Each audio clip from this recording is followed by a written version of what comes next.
Hi, I'm Aubrey, and I play Isobel, the entrepreneurial.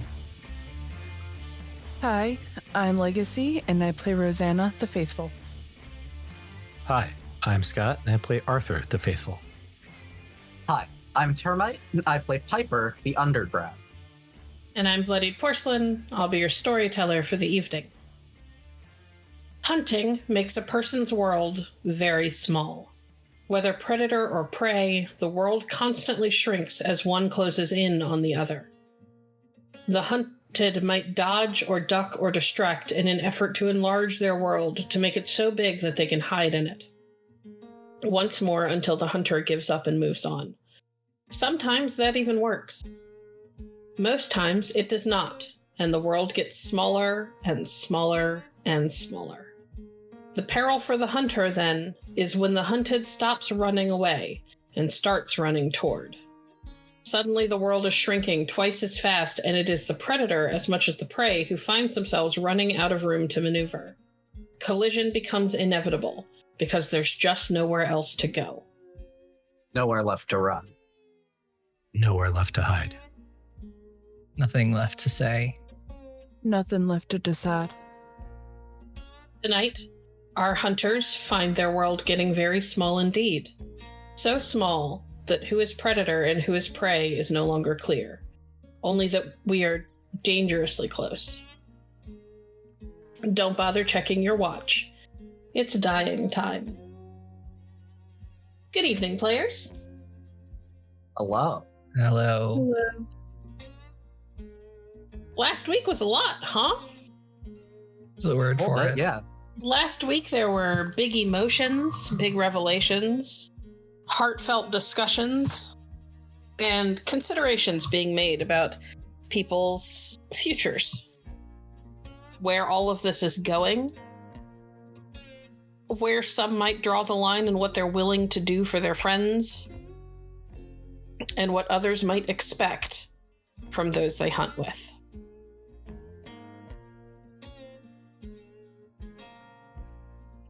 That said, by the end of it, you all had a pretty hefty chunk of downtime. I believe we talked about you taking about a month to rest up, give Rosanna's hand time to heal, and for her to learn how to maneuver with one digit missing.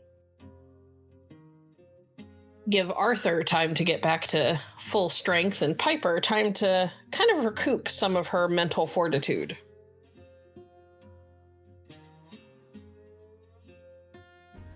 In that time, Tav has been mostly back in California, but does eventually fly out to join you all in Louisiana when he finds out that there is something big and dangerous going on. With Quiet missing, you all are going to need a couple of support people in case someone tries to show up to be the cavalry for your quarry or something like that. The plans, as they have been stated, is that the boys will not really be a part of the combat with the vampire itself. Their job is going to be to keep any would-be security guards or passers-by out of harm's way. And to cut off any potential additional reinforcements your quarry might call in. My understanding is that all of you have various things that you intend to do to prepare for your trip to Houston to intercept Mr. Barrow. For those who are not a part of the game and thus did not see the notes that the players were given between sessions when we ran out of time last week about exactly what they learned in delving into his history, they had some mixed results. They learned enough to figure out where he was going to be and to have some idea of what his clan might be, but not a ton beyond that. They know that he has a small entourage he usually travels with. So we are going to have, I'd like to have, because this is Piper's deal, because this is a hunt that is happening in order to help Piper reckon with her past. I would like to have Piper go over what the players learned exactly. And as you guys start to formulate your plan, and then we'll talk about what everybody is doing to prepare in the days leading up to you leaving. All right. So it looks like this guy has been around at least a century and a half. Means we're probably dealing with somebody at least relatively powerful, probably well above our pay grade, which I guess is anything because we don't get paid. But hey, in terms of what he does for a living, I guess, apparently involved in aerospace engineering, which is, I guess it's a job, but not the kind of thing I would have expected him to do. Though working with the Department of Defense makes more sense. Seems to be working on a merger with another company. Realistically, it's more of a takeover. He's showing up. He just wants to have more things under his control. And because of that, or at least we assume, he's on his way to Houston, Texas. And that's where we're planning on grabbing him, hopefully, when his plane touches down.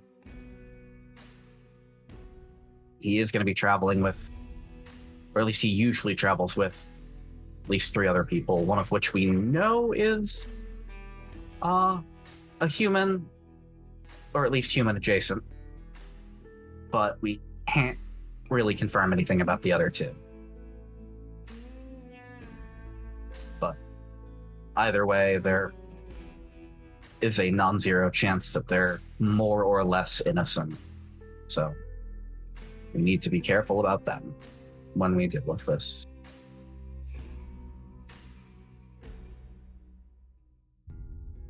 I don't think there's anything else, which nothing important.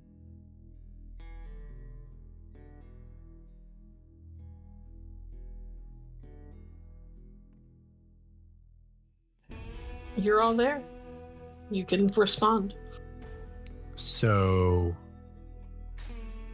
are we planning on hitting him on the tarmac? Or waiting for him to leave the airport? What's the plan? Honestly, it might almost be easier if we come in as he's in the airport. It's a private airport, so it should be less populated, to say the least. Less populated doesn't necessarily mean less guarded. Yeah, it kind of depends on what kind of security this private airport has. But I also agree that if we let him get outside, he'll probably just go into a limo or a rented car or something. Yeah, I think letting him make it out of the airport leaves too many things up in the air. Okay, I mean, just remember that all airports are federally protected. If they see us attacking some guy who's got money, they're gonna come after us first. Ideally, they won't see us do anything. Yeah. Ideally, sure. But, at this point, I just got to remind everybody we got to prepare for the worst and hope for the best. So, let's assume that there are security who don't know what's going on, who are watching the airport. They see us attacking a guy who's coming off of a plane. They come, they attack us. What do we do?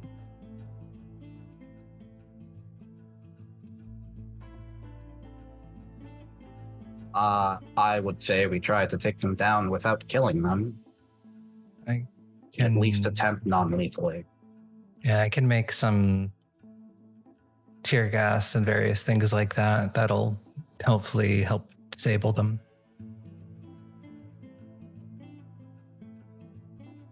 And I don't want to sound pessimistic, but old guy. Probably's got a Yeah. lot of resources. Probably's got a lot of people who he either mind controlled or ghouled out to protect him. We've got to be prepared for a number of things to happen because we don't know who he has mind controlled and who he has. It's one thing to be ready to take him down, but he's just one part of the possibility of multitude of equations, especially if he's got people that we know that he's already traveling with and we don't know what they've got packing. Can I have everybody roll me? Let's go with resolve and intelligence. Interesting. There isn't an easy go-to for a memory check, so True. That is not the right bot.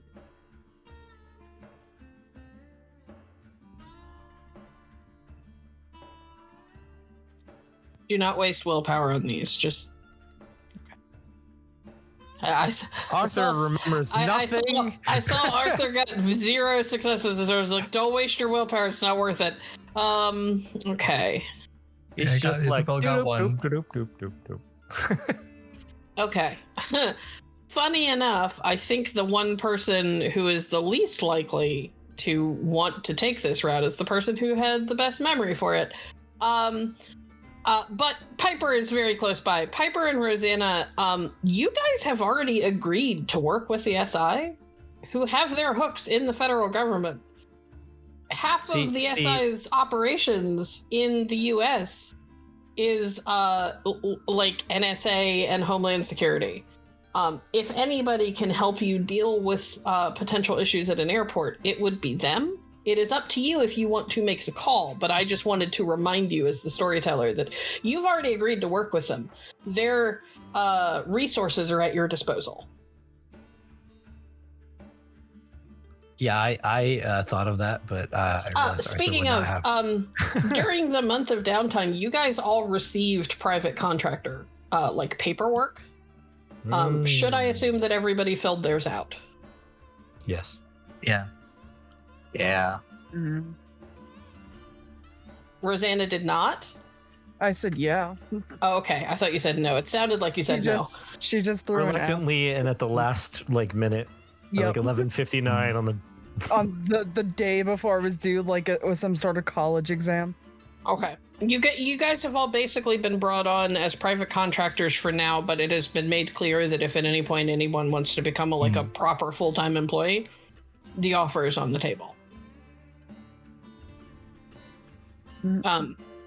So just as a general reminder to Rosanna and Piper, you guys have access to federal resources and to agencies who can help you. You have to accept that there's probably going to be some rules and constraints that they put in place, but the offer is there. And you are entitled to those things as promised by Bishop Thomas.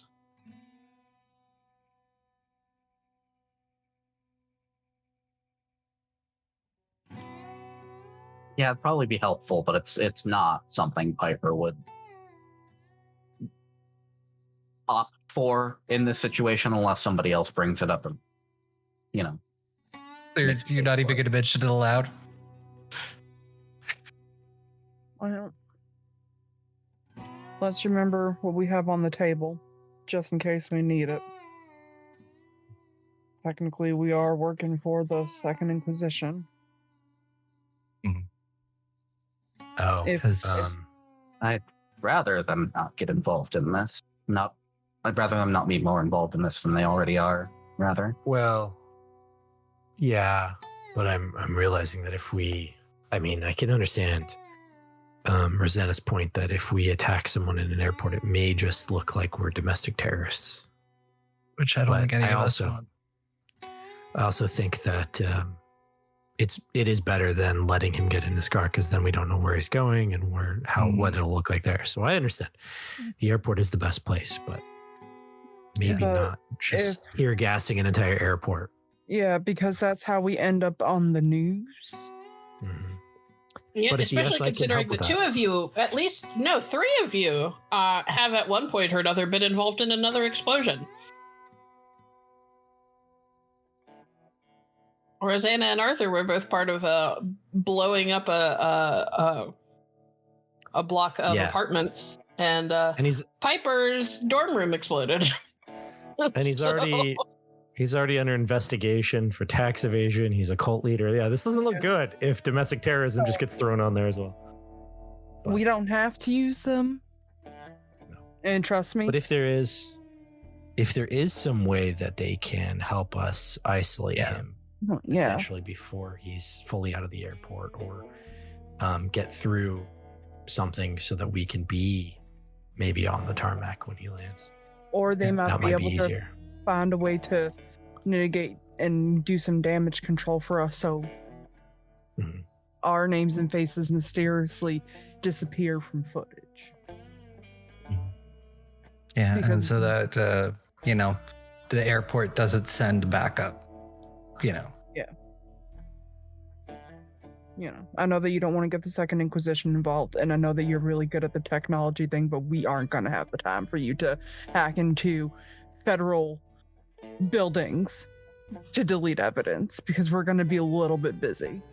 Yeah. At least with the Second Inquisition, they can help us. There's a private airport.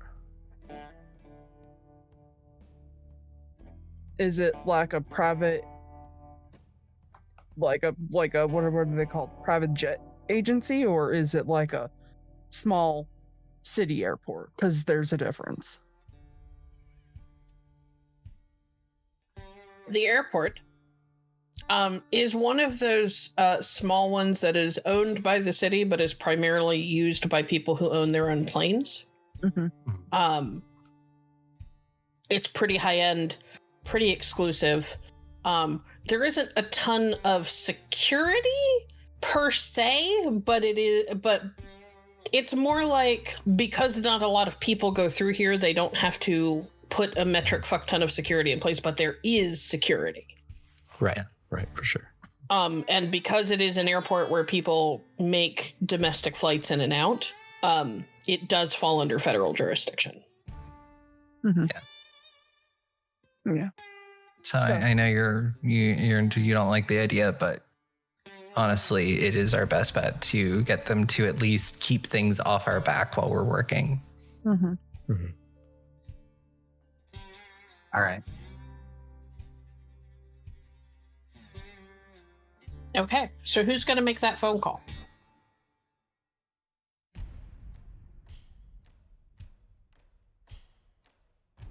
Somebody's got to make the phone call, guys. I guess I will. Yeah, I would say I the don't person know. that has the best reputation with them should make the phone call. Yeah, and I'm over here. I'm just a hammer, ready for some nails. So I'm probably not the best person to try to negotiate something. Well, if we're sending the person with bosses. the best reputation, wouldn't that be Isobel, who already kind of works with Yeah. them? Yeah. Yes. All right, Yeah. Isabel. I will tell you up front that calling your normal office is not going to get Yeah. you anywhere. I was You're gonna going to be want like, to call who- the bishop's office. Yeah, that's the one I was like, yeah, we're probably gonna have to call the bishop's office for this one. Okay.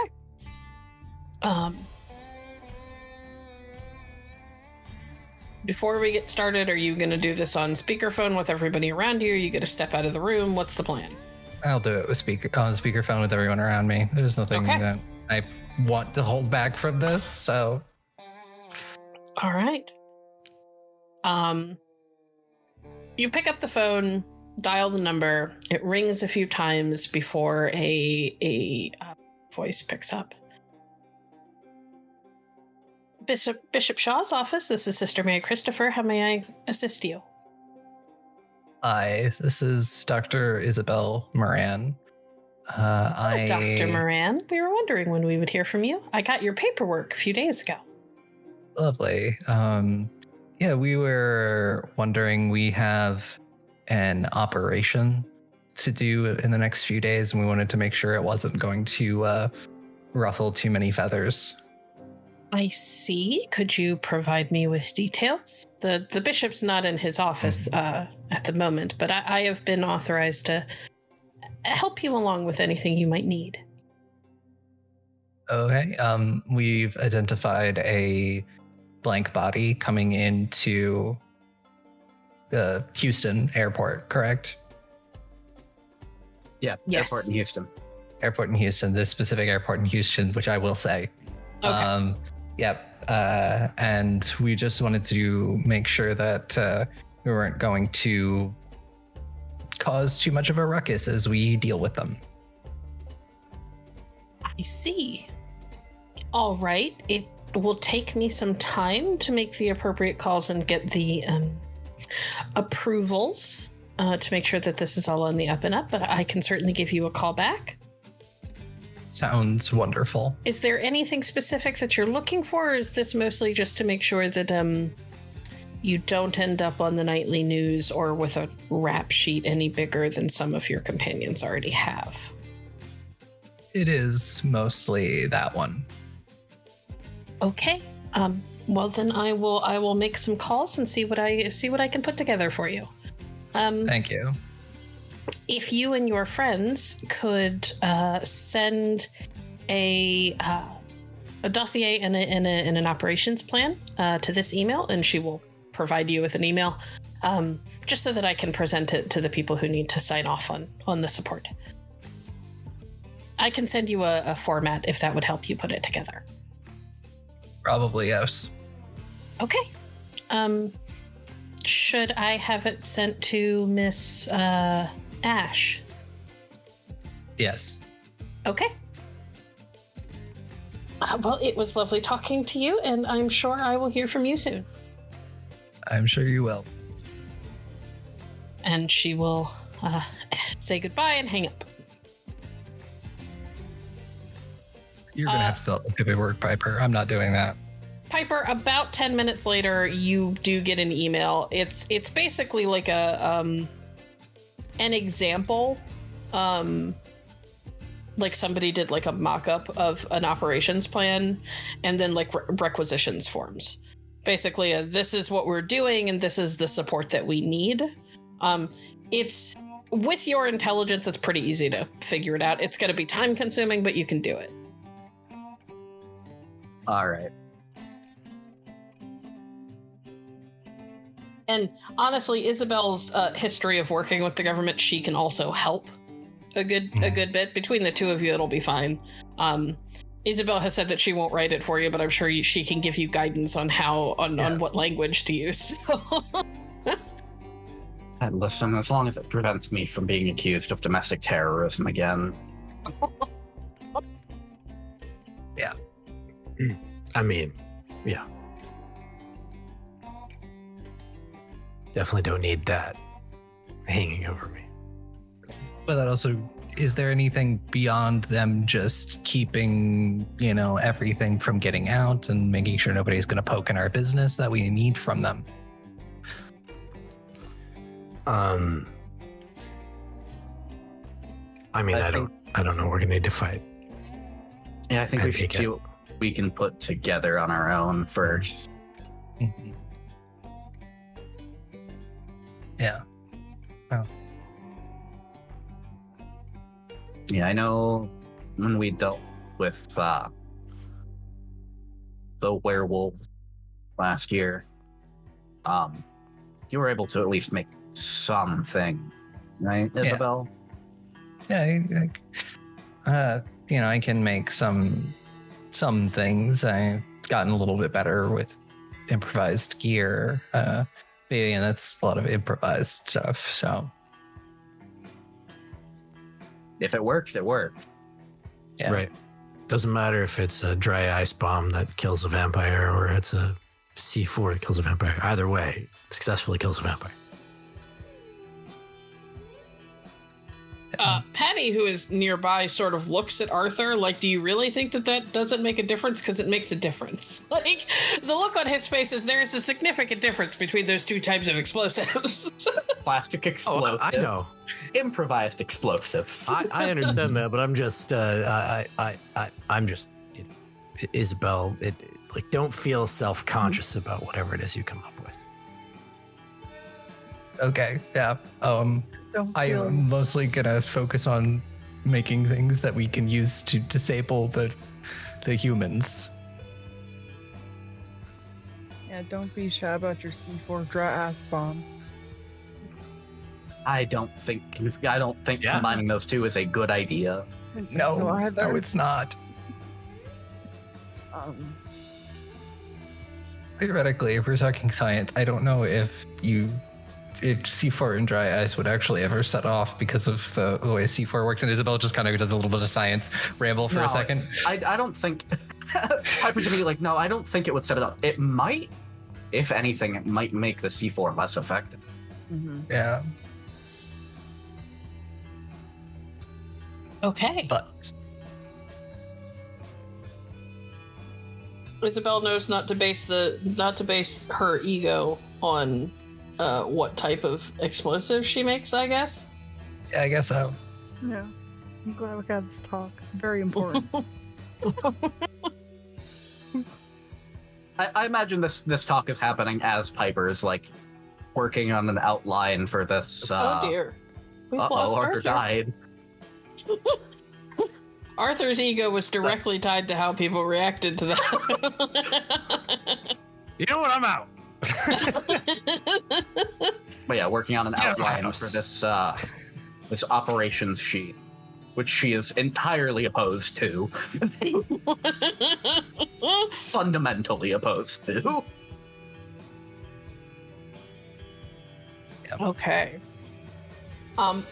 While Piper is working on that, Rosanna, do you have anything specific that you need to do to prepare for what's coming? Yes. Okay. I am going to do a ritual. Okay. I'm going to do that new ritual that you gave me a couple Yes, episodes ma'am. back. Good. I've been waiting. I've been hoping. Waiting and hoping and praying and wishing. And hoping and hoping and hoping and hoping. And she is going to drag the one who seems to have the hardest time. I'm sorry, the one who has the second hardest time keeping their desperation in check. So, she's gonna set the ritual up for Arthur this time. I would have with Piper because she seems to have the hardest time out of all of us. But Piper's a black hole. That's And in more ways than one. What's that And, mean? And Piper's already gotten her dose of Rosanna helping her for the rest of her life, so vis-a-vis finger. Wait, she'll- hang on. Piper, how do you get out of desperation? I have to hurt a thing. Yeah, you're fine. Okay. How does Isobel get out of desperation? I have to get into the quarry's good graces. Okay. I'm looking at everybody's redemption. Or I procure actually think samples of Isobel has source the of power. hardest one to get out of. Because Arthur's is that he has to protect somebody. Piper has to hurt something. I don't entirely remember what yours is. Mine is I have to learn something new about the quarry. Right. Isobel, on the other hand, literally can't get out of desperation in the situation you're about to go into. Yeah. Well, no, I can procure a source of their power if I get vampire parts. So you have to be in their good graces. You're literally going to try and murder somebody. Good graces, or procure samples of the source of their power. I had to scroll over. Okay, sorry. I'm just going to throw it out there because we're talking about this from a little bit from a mechanics perspective. Arthur and Piper are the easiest ones to get out of desperation. Fair. So then, if yours is collect kindred body parts, That thing that we just spent episodes trying to stop Piper from doing. yeah, I think you might be all set too. So I think I might do it on me then. Okay. I think that makes perfect sense. Yeah. That's very fair. I'm sorry, I'm not trying to interfere with roleplay decisions. I just, that's a mechanic that doesn't get played with super, super often, so I just wanted to point it out. I more so meant who falls into desperation more. Yeah, who ends up in despair most often? Yeah. Yeah, to be fair, that is Piper. However, Piper is also going into a situation where she can get out of despair faster than anybody else can. Yeah. So I am going to start setting up the ritual to give myself a little sweet treat. I would like you to first of all, is anybody going to go with Rosanna while she does this ritual to watch what happens? Yes. Piper has paperwork. And Piper also has to does fuck have with her paperwork. robot. And I'm assisting with paperwork. Okay, And that's Arthur's fine. just standing around. I'm mostly asking because I'm going to be asking Legacy to describe what this looks like and how she goes about it. So I wanted to know if anybody else was going to be watching. Are we going out to the little clearing that you've become so fond of? Yes. All right. Slowly building up residual fey magic. It is, actually. So Rosanna has summoned and talked to Tuathla a few times in the past month. She can't do it anymore because the month is up. She can't safely do it without Rin interfering anymore. But for a month, she got unfettered access. And this was always where she did it. So now that a full month of these summonings has passed, this clearing looks almost completely different and almost isn't really a clearing as much anymore. There's still enough space for her to work, but there are like it's almost like curtains and veils of like vines that like hang from the tree branches around here. They all have these gorgeous brightly colored, almost tropical flowers blooming from them. The whole clearing, no matter what time of day it is or what the weather is like, always smells like the cusp of summer and springtime. It's genuinely beautiful. The moss and the grass is thicker and more lush and like a more vibrant dark green.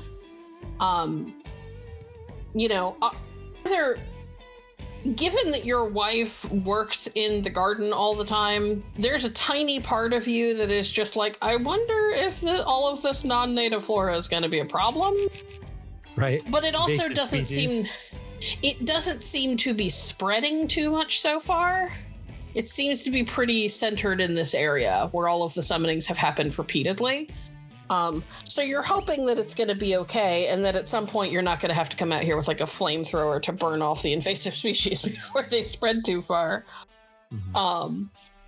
But it's genuinely gorgeous, and it's a little bit like stepping into like a little it's a little world when you step into this area. Every time Rosanna comes here, you can watch like the set of her shoulders kind of drop as like her whole body relaxes, because she seems like she feels more at peace and at home here than she does anywhere else.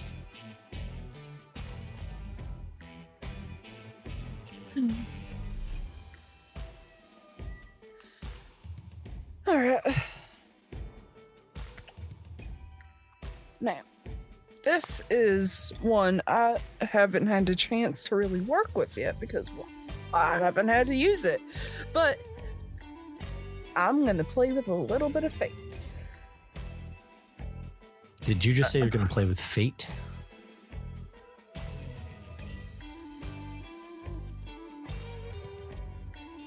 Yes. All right.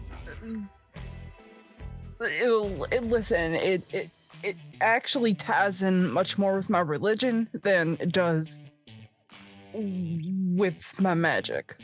I'm gonna be making. How much do you know about the Celtic pantheon? So, not much. Okay. Do you know about a goddess referred to as the Morgan? Sure. Okay. So, it's basically I'm gonna be making an offering to her and some prayer. I'm gonna set up basically a little. So as she's kind of like going through the motions, she begins to set up like a shrine, like a miniature shrine. And there are offerings of different like incense and like herbs. There is offerings of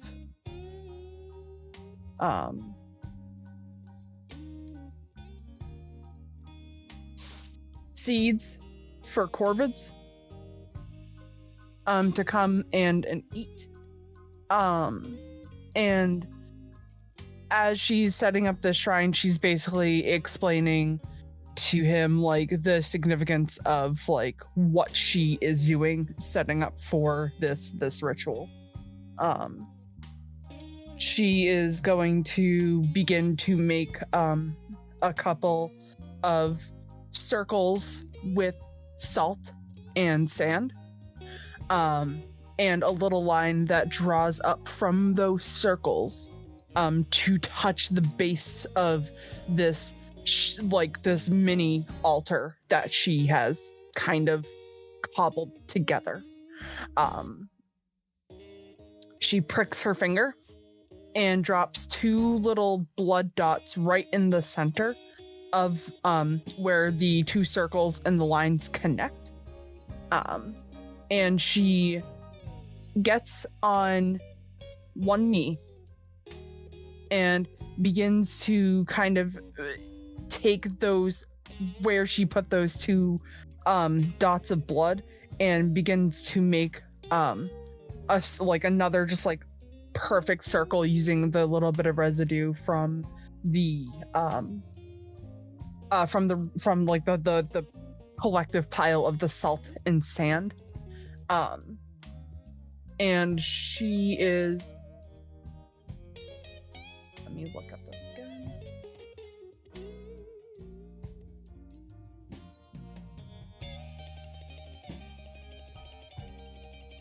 She is going to start inscribing her name, using that the little bit of like that blood mixed in with that sand. And with that, she will begin her focus. So the rules of the ritual, just so everybody is aware, our danger rating is going to go up by 1 because I'm messing with fate.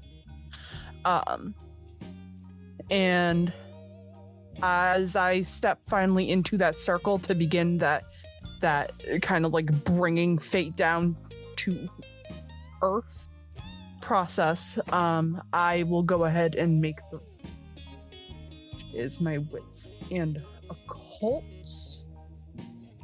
Yep.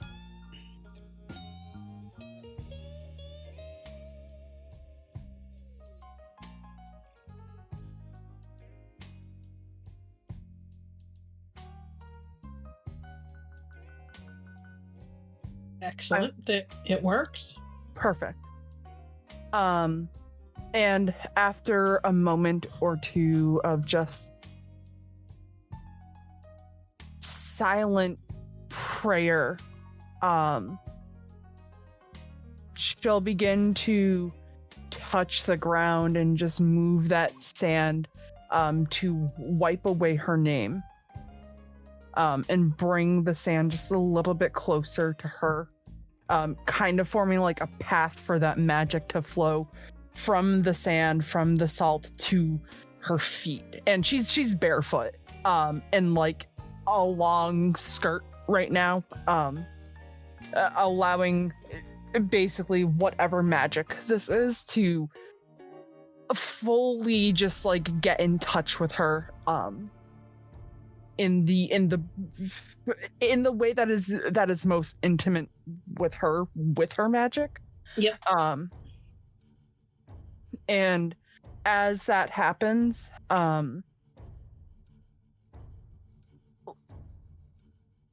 it's almost like little tufts of like dark blues and purples kind of settle at her feet.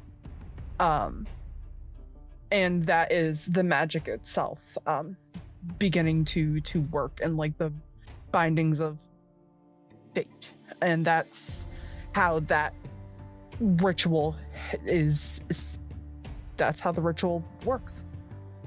At least in... Roll me resolve and composure, please. Okay. This was the other reason why I had to ask who was going with it. I can type in the correct coding. Oh, fantastic. Okay.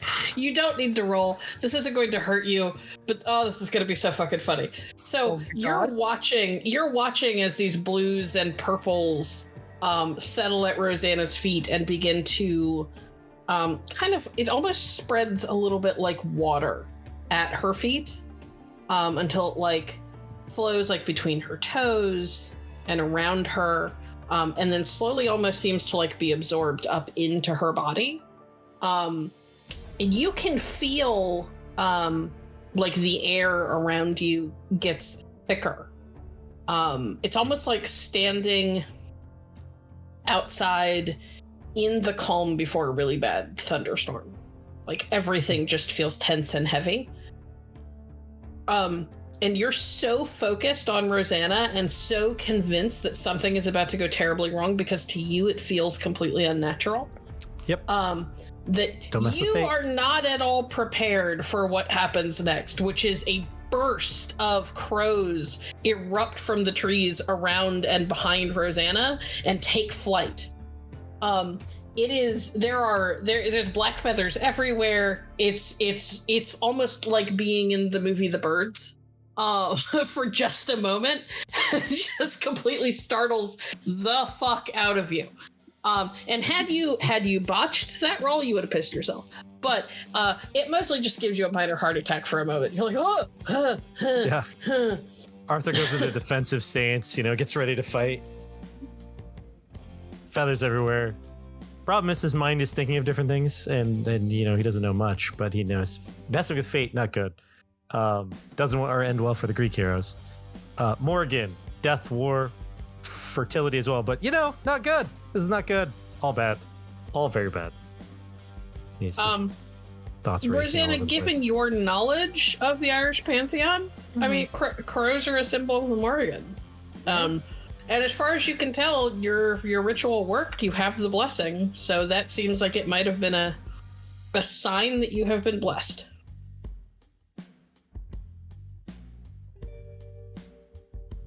Thank you. Thank you. Look, the crows, it means that my prayers were answered. Yeah.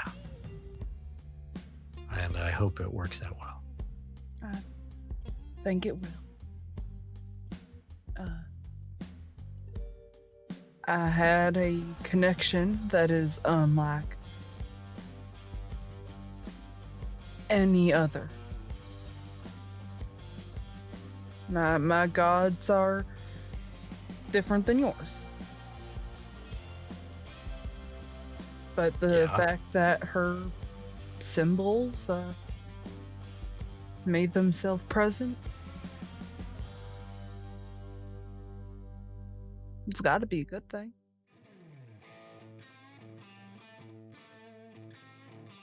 I mean, I guess it's debatable on whether or not having a god in your corner is a good thing. As we know, one used to be my enemy, but... Yeah, well, I mean... Loki also doesn't have the best track record. Something, trickster god, something, horse, something. Yeah, right. That's fair. Yeah. Rosanna, just so that I have it in my notes, what was your narrow circumstance that you were applying to?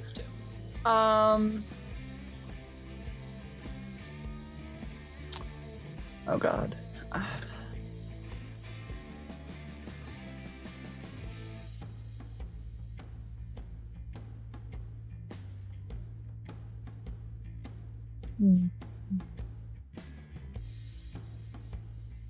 When I get in melee distance with this vampire.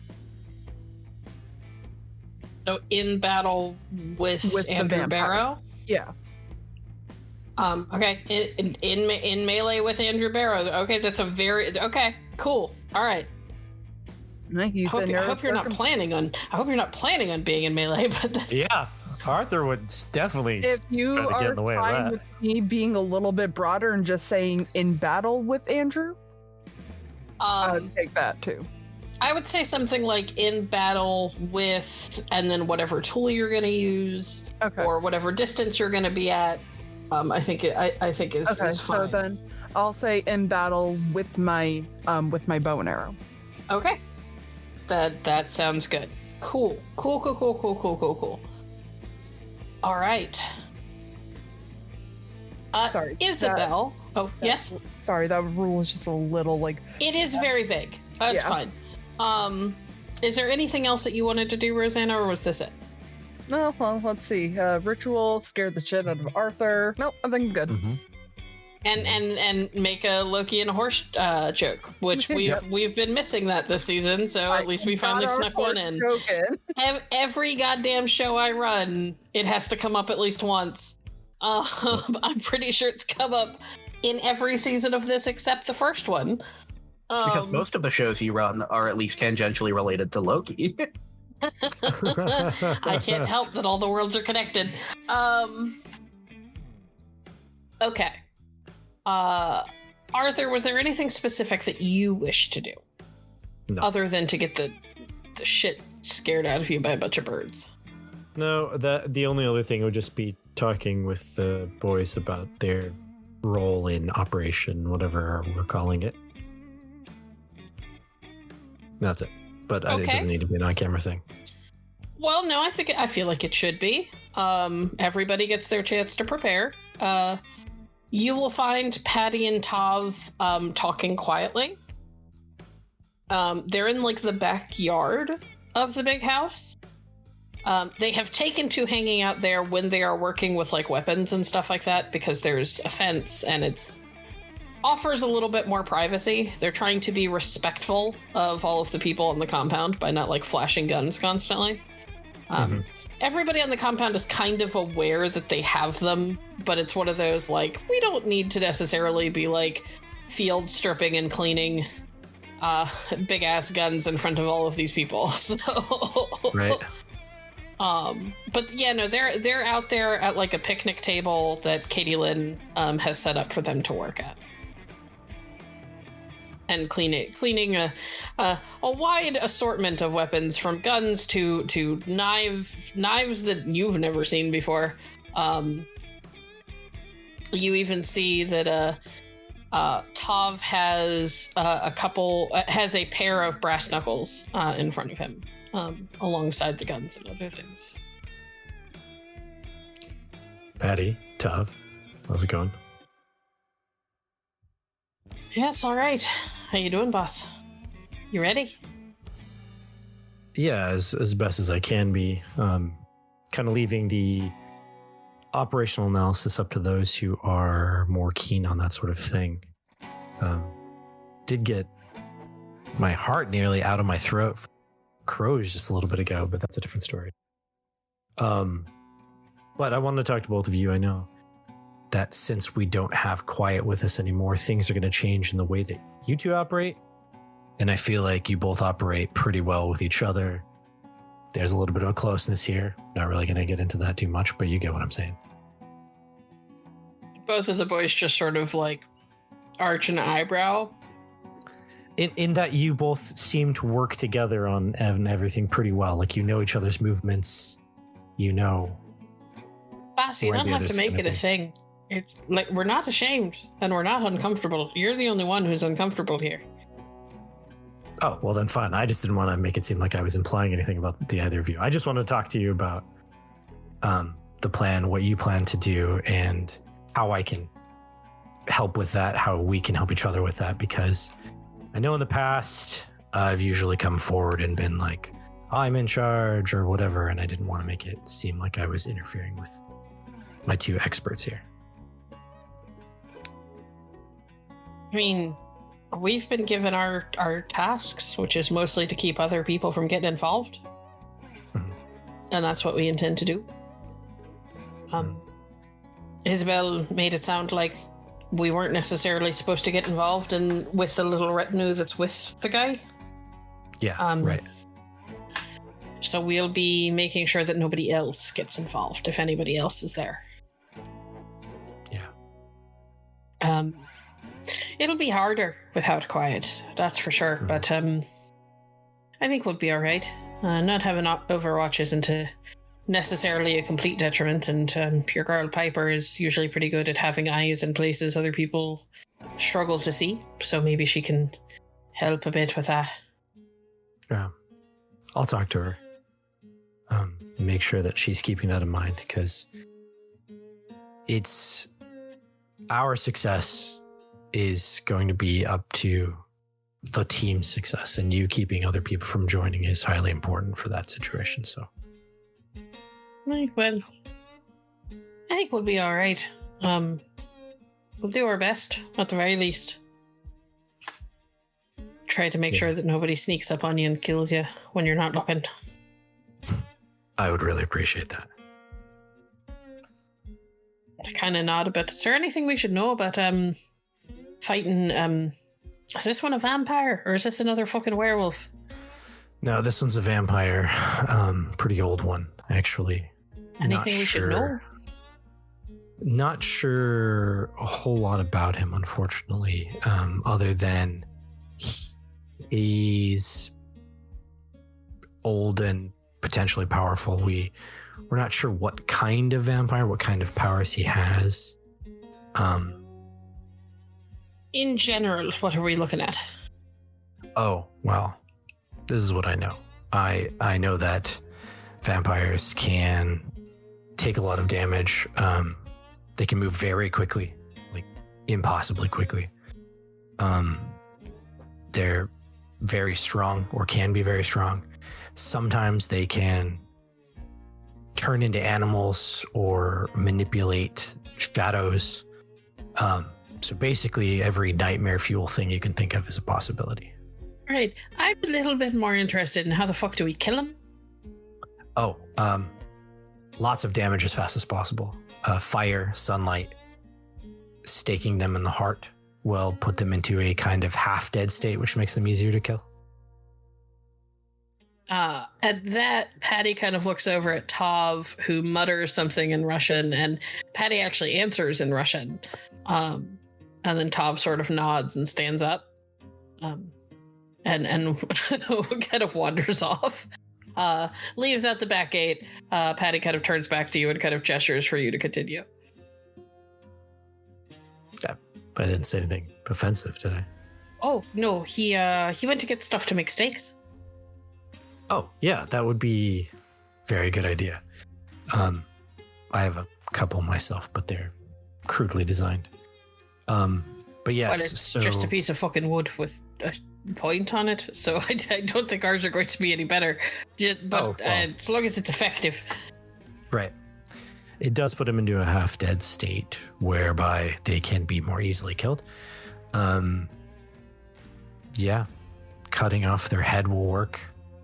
But yeah, some of them have special weaknesses to certain different things, but again, without knowing what kind of vampire it is, I don't know what's going to be effective. And honestly, it kind of feels personal, like things that they're weak against. But they need blood. Obviously, there's that, and they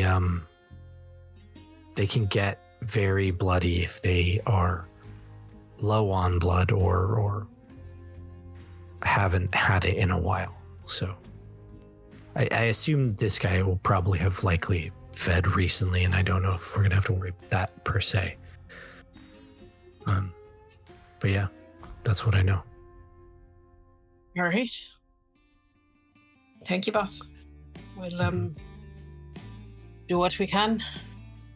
Hopefully we don't need our stakes, but it's a good thing to know that we should have them.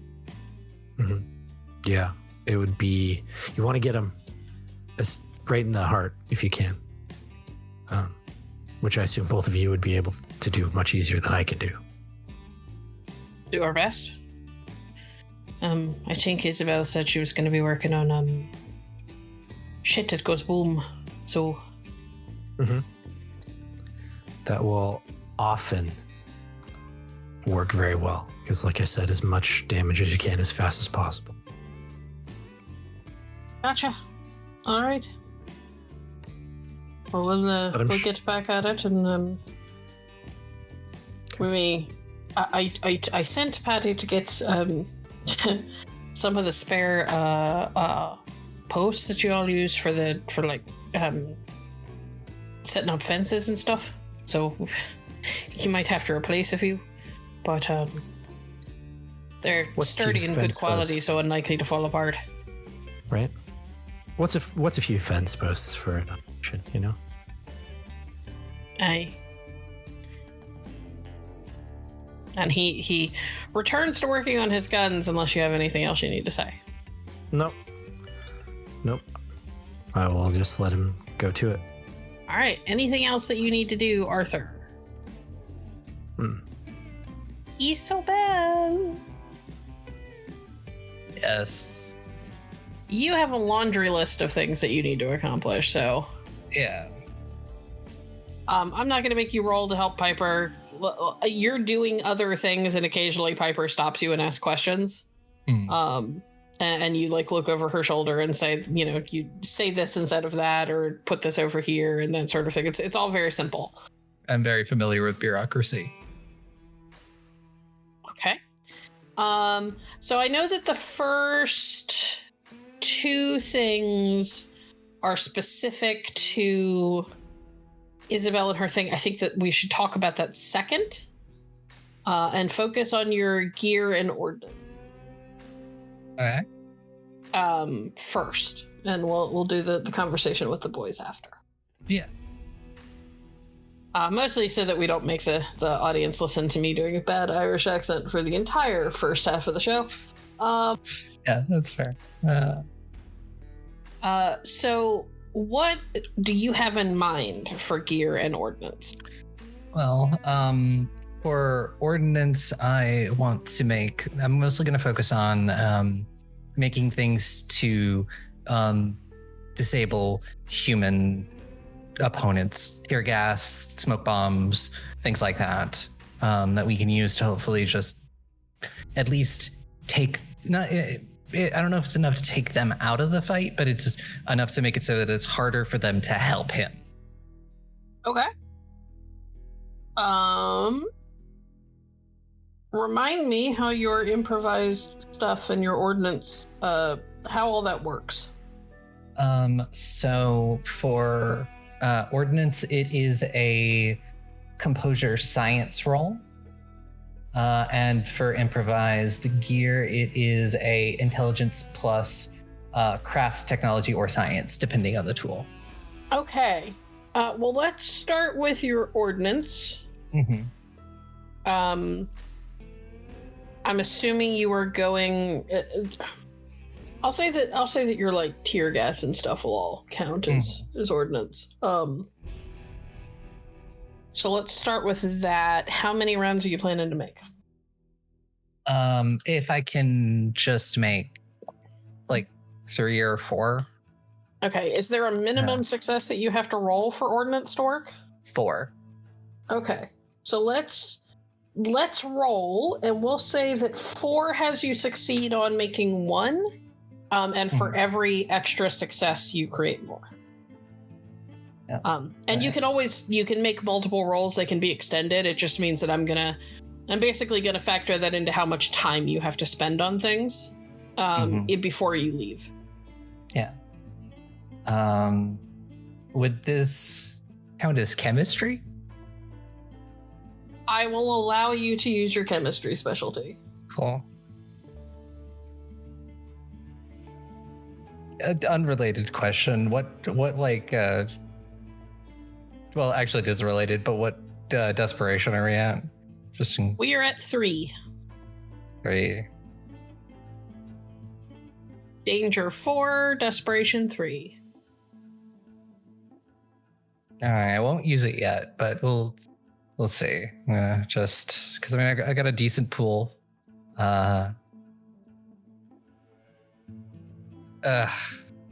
Gonna spend a willpower on that. Okay. No, I'm not gonna be successful. Oof. All right. Well, like I said, you can roll more than once. That just cuts into your time. Yeah. So go ahead and give me another roll if you'd like to try again. Yeah. I think the ordnance is a little bit more important than the improvised gear. So I will definitely be focusing on that. Oh, wait, 5 All right, successes. So that gives you 2. Mm-hmm. You said you were looking for 3 or 4. Do you want to roll again? Yeah, I will roll one more time because, yeah, this. Okay. Because with the improvised gear, I can really only I can make it quickly because I have speed crafting. Mhm. And yeah, so.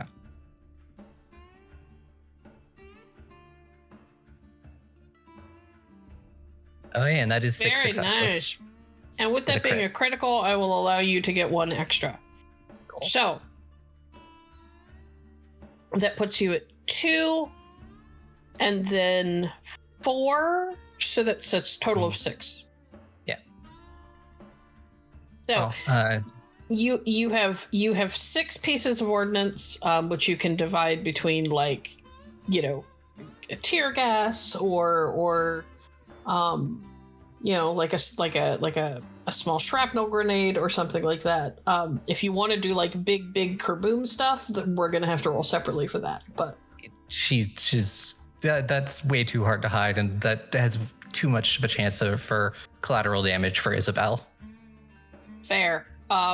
You know, and if only the original cell had thought of that a long time ago, things might be very different today. All right. Is there anything else that you want to make? If I have the time, I at least want to make something for myself. Ideally, like the idea I have is something that would boost my firearms. Okay. The idea either like sort of the idea of like the quick harnesses like the military has. All right.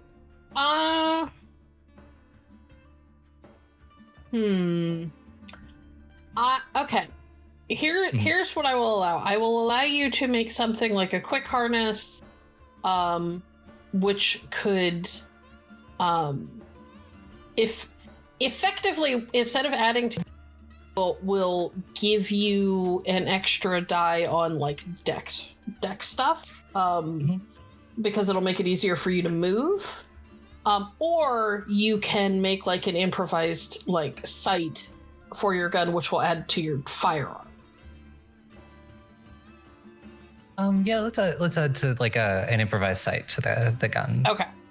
Because specifically, that's the I pool believe that I'm firearms usually uses composure. So composure firearms, yeah. Either dex or composure, both are same. Like I have 3 I would have 3 dice in either of those, but you know, That's I can fair. boost firearms itself. That's really what I'm looking for. all right. And yeah, it would be craft. It would be craft, technology, or science. I think you have a higher science, yeah? I do. Yeah, we'll say you can either use science or you can use technology, and Piper can help you. Science is much better than the Okay. one extra That's dice fair. that I get from That's Piper. fair. I don't remember exactly what your pools are. I have too many things open to also have all your sheets open. So. You're good. So, intelligence plus science.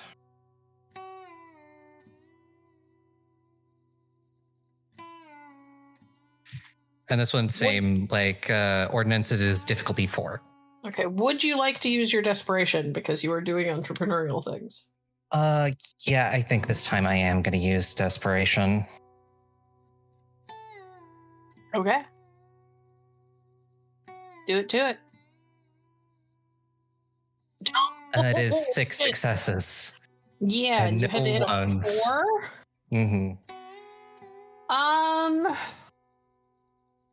I mean, you're obviously going to get a +1 to your firearms. I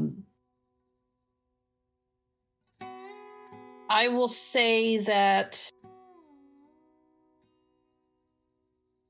I want to honor the 6 successes, but I also don't want to break it. Let's give you, we'll say that you get your additional sight, and as you are working, you have a kind of a moment of brilliance, and you come up with an idea for a way to make what is effectively a couple of like rubber bullets. Mm-hmm. Where they're likely to do some fucking damage when they hit these guys, but they're less likely to kill them. So you could say that you have, we'll say 4 rounds, 4 improvised rubber rounds that you could potentially use on them. The downfall is that you'll have to swap clips, but you have the option, depending on what the situation is, to go in prepared for either only tangling with the vampire or tangling with the humans. Or both, depending on what's happening. Yeah. All right. Anything else? That is most of the edges stuff that I had in mind. Okay. To do all of that takes basically the full evening after your little group meeting, and most of the next day. You're working with some pretty highly volatile chemicals and things at times, so you took your time, and that false start was originally trying to make those tear gas things, and they just didn't work, and you couldn't get the canisters to seal, and it was really frustrating. So that's about a day and a half of work, which is fine because you guys have a few, 2 to 3 days before you had to leave. On the evening of day 2, is when you finally have time to talk to your boys, who have been doing a bunch of random stuff. When you go to find them and you see their little loadout in the RV, you pop into your lab / medical area, which has also become the area where the bikes get parked. If everybody's going to be riding in the RV at one point or whatever. And both of their bikes are in there because they've been working on them and kind of outfitting them for this mission. You walk in and find that they've both got they've converted their saddlebags to be able to carry more weaponry. And among that weaponry, you find you find not only full-size stakes, but Patty has taken a pair of his knuckle dusters and somehow managed to make this weird kind of fused mini stake thing embedded in a pair of one of the knuckle dusters. He looks like he is prepared to punch through some poor vampire's sternum with stakes. They have a number of guns and of various makes and models. I, as the storyteller, do not know names of enough to be able to list them, but there's a bunch of them in various different calibers. You notice that they have made it a point to they've been very focused and very busy. Occasionally they stop and they go and they help Arthur with something, or they help Rosanna gather things. Patty, I'm going to take a little bit of a liberty and say that at Arthur's request at one point, Patty accompanies Rosanna to the store just so that nobody leaves alone. Yeah. Rosanna, for what it's worth, he's very respectful. He's pretty jovial. He's typical Patty. He's just there to make sure that if anything goes sideways, you're not by yourself. Cracks an Irish joke or two while they're shopping. Yeah, absolutely. She'll talk to him about the birds, the corvids, and how she scared the shit out of Arthur by saying a prayer to the Morgan. Yeah, that's fair. That particular trip was to like buy food for the road trip, and to pick up like extra bullets for everybody, things like that. So they've mostly been staying busy with helping everybody else, but also kind of working on their own kits so that they are fully prepared for whatever the fuck comes next. Isobel, could you make me a wits and awareness roll? Sure.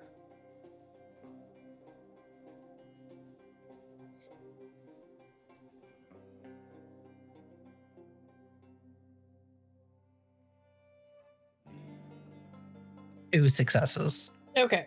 When you walk in, Patty's saddlebags are open, and you spy amongst them a couple of aerosol cans, and a rather large box of those really long matches that people use to light fireplaces. Oh. Someone's incredibly prepared. Homemade flamethrowers. Yeah. Patty is a man on a mission. And Isobel loves him for that. But they're both there working on their bikes, just kind of generally doing a tune-up. They're both kind of muttering to each other in Russian. But when they walk in, Patty's eyes kind of light up when you walk in. Oh, there she is.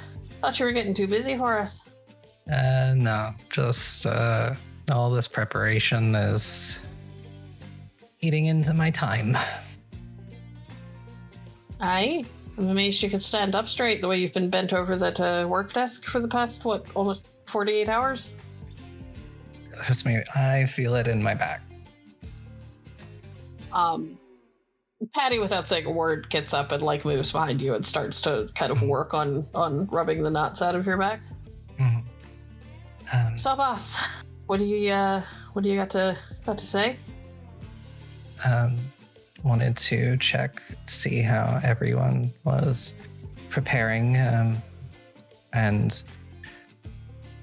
this will be both of your first time coming up against actually violence against a vampire. So, wanted to make sure you're both prepared. Aye, we had a conversation with Arthur. Gave us an idea of what we might be able to expect. So we've sort of been trying to make sure that we've covered all bases, all the ones we can anyway. When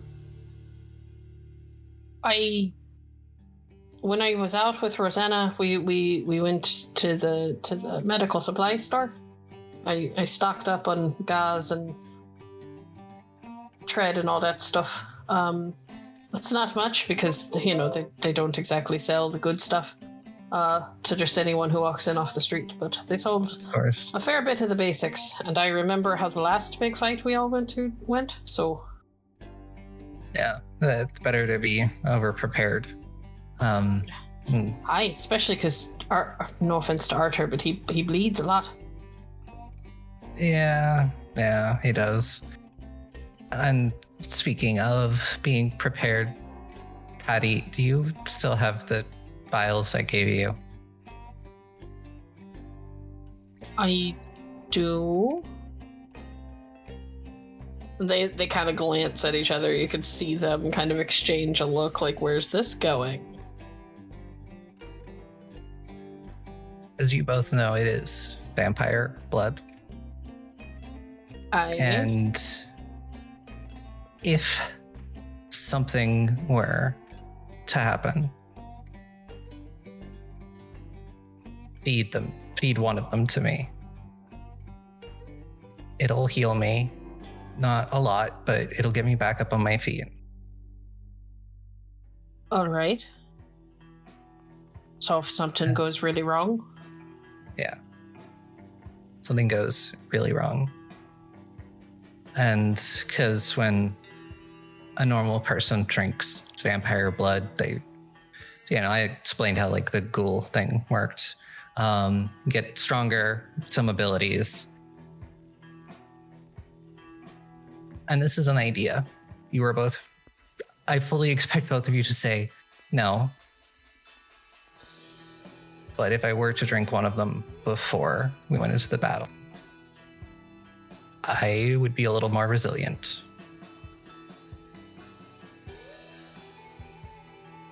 Addie kind of takes a deep breath and looks over at Tav, who has a little bit of a frown on his face. You think you need this, Tav? I've faced vampires before, and it's never an easy fight. I have never faced one that's as old as this one. And I will admit, it does have me incredibly scared.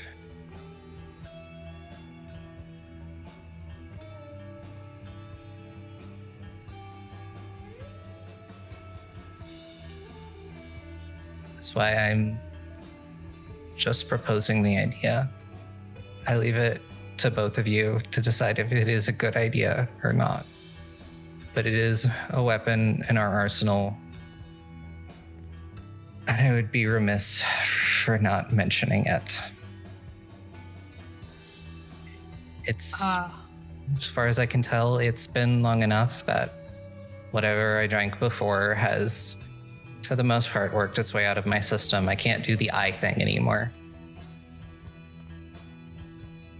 Okay. Isobel, do me a favor. Make me... Are you trying to sway them to say yes?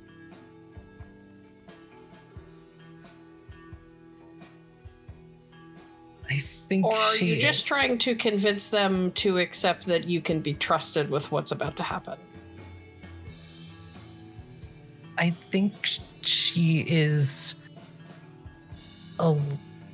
trying to get them to tell her if this is a horrible idea or a good idea, because there is a part of her that realizes she cannot be objective in this moment. So it is trying to put the information forward in the best way that she knows how, to say, I care deeply about both of you, and I know both of you care about my safety. This is an idea. Okay. Make me charisma and persuasion, and I will give you a +1. So I have no dots in persuasion. Okay. So, well, hold on, because you are trying to present it from the perspective of a medical professional who's about to march into battle, which is just a weird situation to put them in. Yeah. You know what? We'll say charisma and medicine, and you get a +1 because of your relationship. Mm-hmm. This is such a weird dice pool to ask for.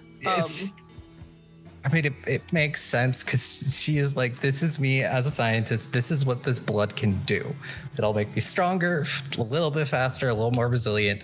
But leaving it in their hands to if this is a good idea or not. So somehow 7 dice. But that's mostly thanks to medicine. Okay.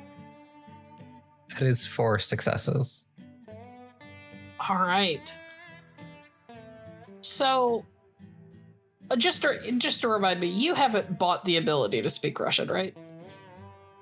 I have not, but I imagine she picked up a little bit, just like some basic stuff in the last year. Okay. Of just, being like, what does that word mean again? Google. roll me a raw intelligence check. Whoa, too many R words. Listen, Legacy, I saw that fucking look. It's still not as bad as boner phone.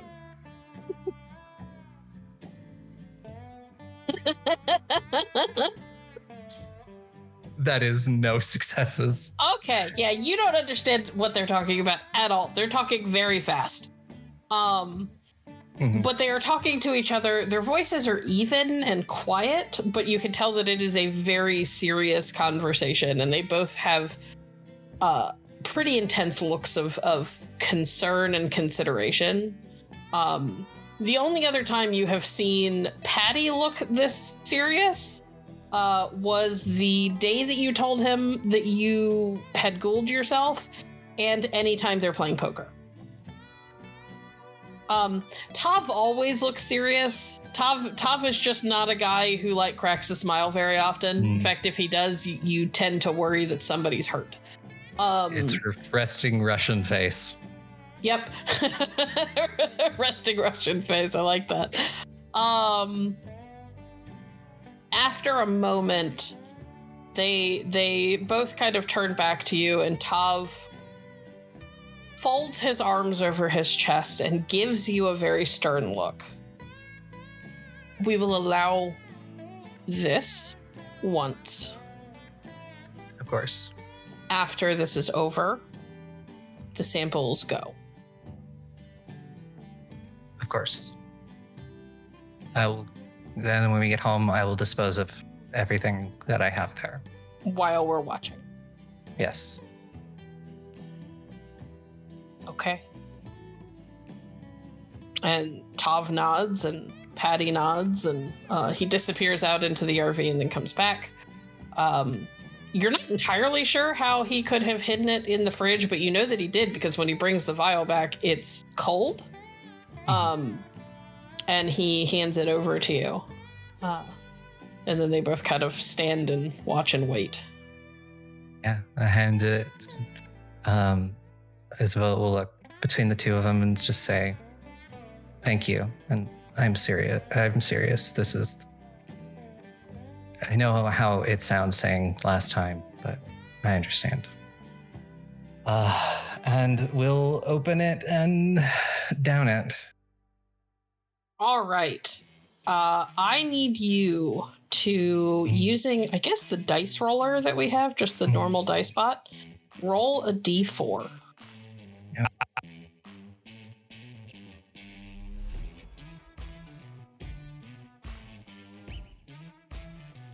Which dice roller? Rolls dice. Cool. 1d4. Okay, it's rolling 4 dice. Never mind. Oh no! Slash roll. Oh. It's with the dice roller that has the d20.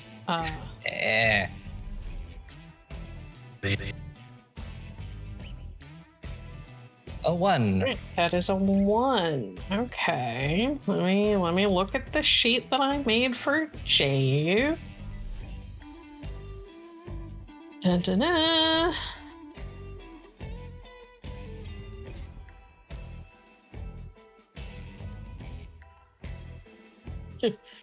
Interesting. Okay.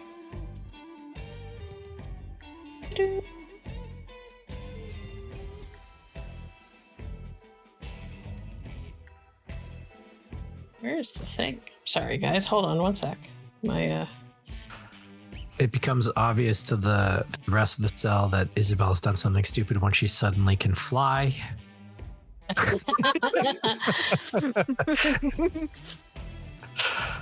No, I get feral weapons. Let's go. She turns into a raccoon constantly.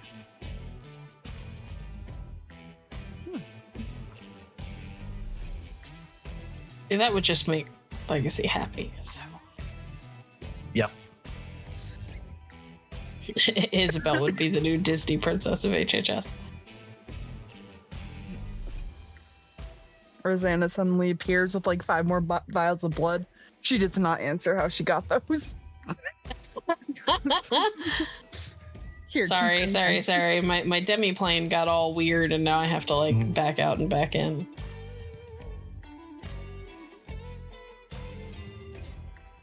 Does Isabel plan to tell the rest of the cell?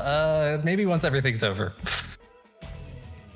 They may just notice. Yeah, there's a good chance. Like I said, she's just hovering constantly. There's like, that's not normal. All right. Listen, that's not normal. Roll me. I need you to roll me a.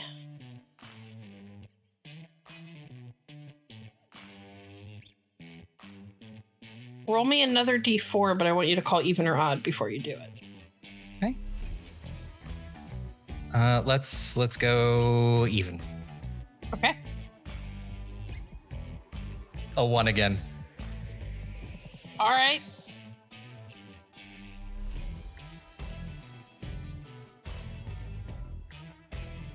This is hilarious to me. All right, cool. I'm gonna drop something in your journal. Mm.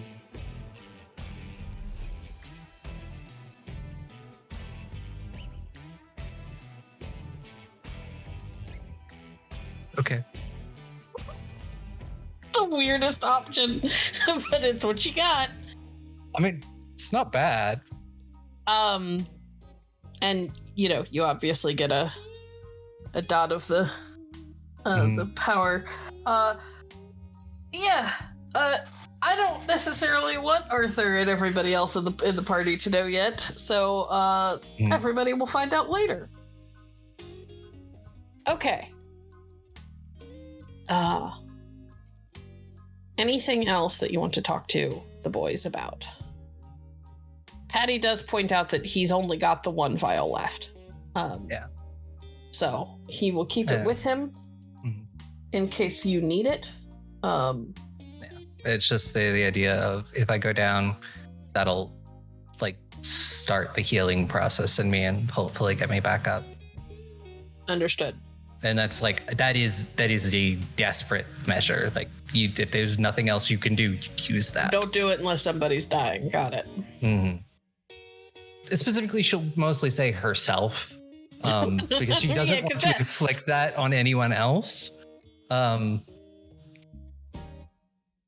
if anybody else is down and she is up, she can focus on stabilizing them and making sure they don't bleed out. One would hope.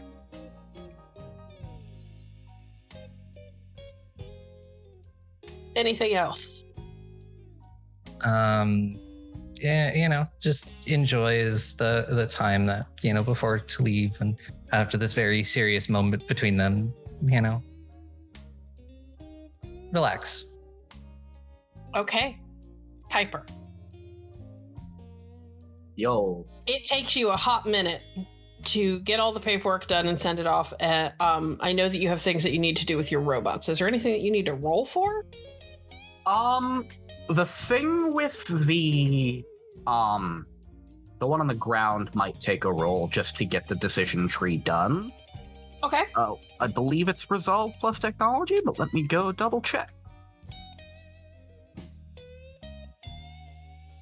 Complicated decision trees need a successful resolve plus technology test at an appropriate difficulty. Okay. So, I don't know what decision tree we're making right now, so could you explain to me what you're trying to accomplish? So the one this is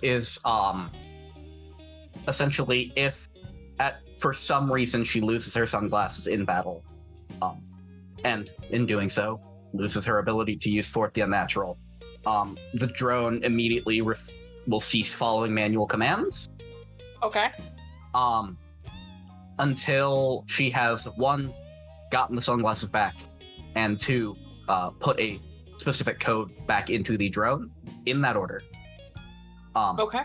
Until then, it will, in order, fulfill whatever its last given order was. Attempt to non-lethally subdue Piper by knocking her unconscious or restraining her. And then protect her from any further harm until she regains consciousness. Interesting. Okay. I would say that qualifies as a complicated decision tree. Yeah, I would say so too. Let's make some rolls. Right. Resolve technology is 7. God damn it, I'm trying to use the wrong robot again. Stop it.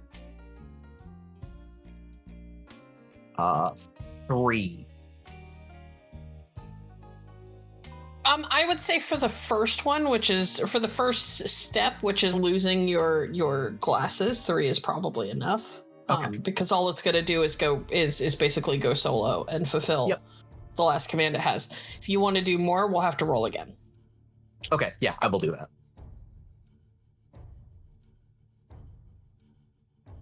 Roll a little bit better. Well, that is a little bit better. That is indeed a little bit better at 4. It will. So the first step will have it break off so that it's no longer taking commands.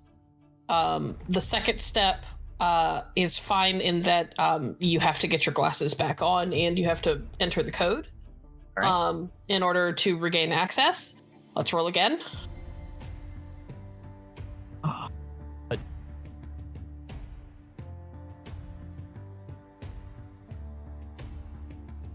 That's not going to be enough.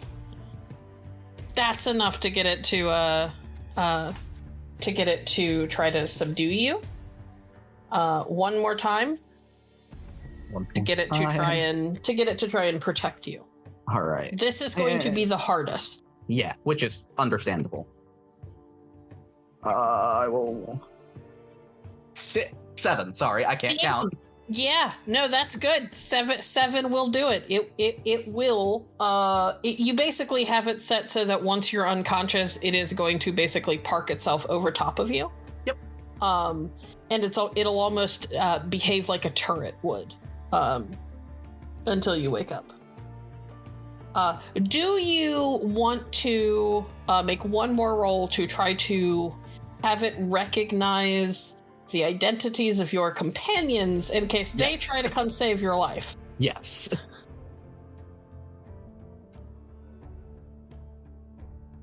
4. Yeah, I'll say that works. 4 should be enough. It's basically facial recognition. Yeah. Now the drawback is that if for whatever reason Mr. Barrow has the ability to look like somebody else or to make it think that he is one of them, it will not protect you from him. Yep. Okay. Listen, it's not foolproof, but it's as close as she could make. Correct. All right. Anything else?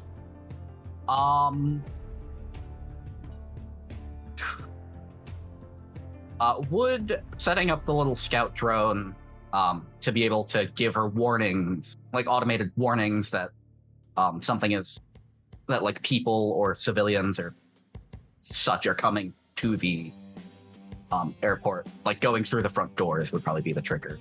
Would that require a roll? That I would not make you roll for. If you want it to be able to tell the difference between your companions, including Patty and Tav, I would make you have to roll. All right, I will do the roll for that then. As facial recognition is notoriously unreliable. Oh, yeah. That's only 3.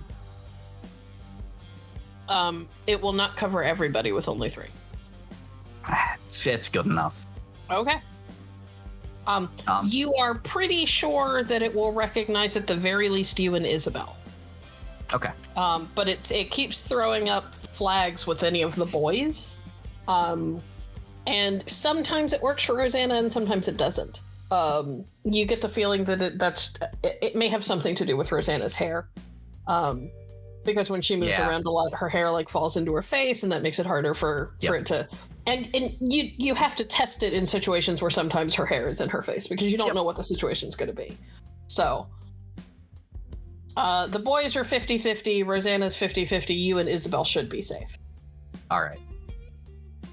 And the last thing is this is kind of in preparation for when they actually get there.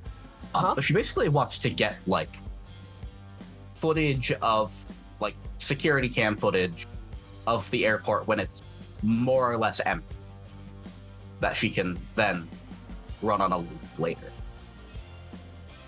Okay. Let's. And she does have global access and the perk for surveillance footage. Have you used your backdoor panopticon yet? I have not. Okay. You don't have to. I just wanted to know if that was an option. So you can do an int and technology with your hacking specialty, and I'd even allow desperation dice. I'm in despair. Oh, right. You can't. Okay, so no desperation dice.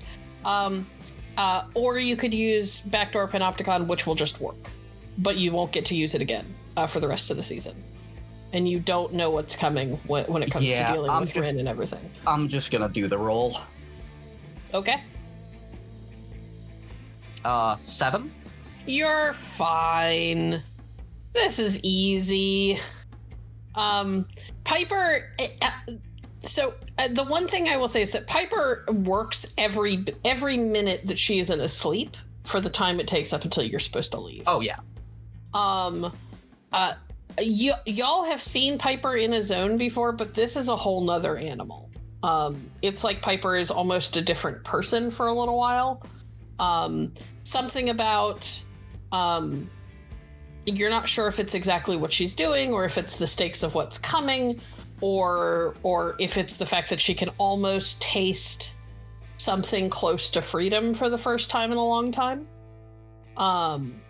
But yeah, Piper is hyper focused, and it seems to be like covering every base she possibly can.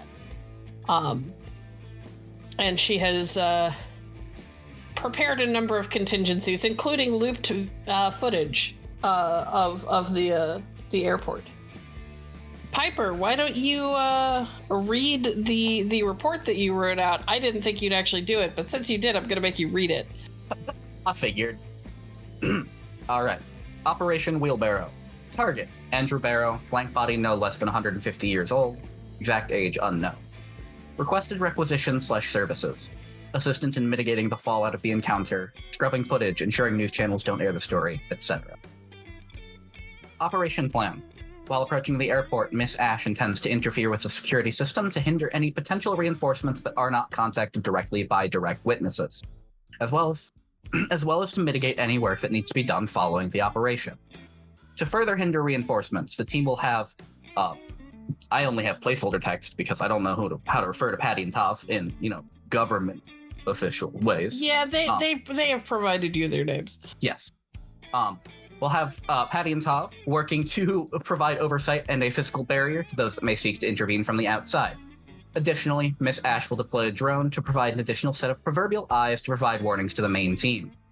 Dr. Moran will supply the group with less than lethal munitions and ordnance to aid in the incapacitation of any individuals that may interfere with the operation on the target's behalf, such as his personal retinue. The target is expected to arrive in the airport at insert time here, at which point the team intends to move on the target. The target is confirmed to travel with at least 3 other individuals, one of which has been confirmed to be mortal or at least close enough to it. Once the target has made it to the ground and entered the airport, the team will move to intercept the target quickly, seeking to incapacitate his retinue and other mortals as quickly as possible. An additional drone will provide ground support and directly engage the target with Mr. Dent, provided the situation permits it, while Dr. LaBelle and Dr. Moran will engage from a distance. Miss Ash will provide support to the group from a distance, providing a measure of protection from the target's potential ability to sway the minds of those they face. However, she will largely be focused on operating the drone on the ground, engaging directly only if absolutely necessary. Okay. Piper. Yeah. Please roll me your intelligence plus... Do you have any dots in academics? Yeah, she has academics too. Okay. Plus academics. And please add... How many dots in academics does Isobel and Rosanna have? All right. Let's roll an additional 2 for those two, and a +1, because that's just fucking awesome, and I want to honor it as a GM. So int plus academics +5. +5. Okay. Wait, no, I have an intelligence of 4. 6 successes. 6 is pretty friggin' good. Okay. You aren't told exactly what all they are going to provide. They confirm that they will provide support in short, ensuring minimal interference from local authorities. They do I'll let you know that an OR has been basically cordoned off at the closest hospital, and Dr. Moran has been granted temporary, basically like a temporary like guest pass to use the OR in case something goes wrong. All right.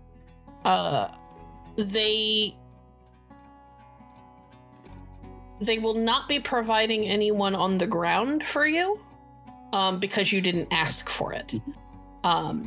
But they do allow you to know.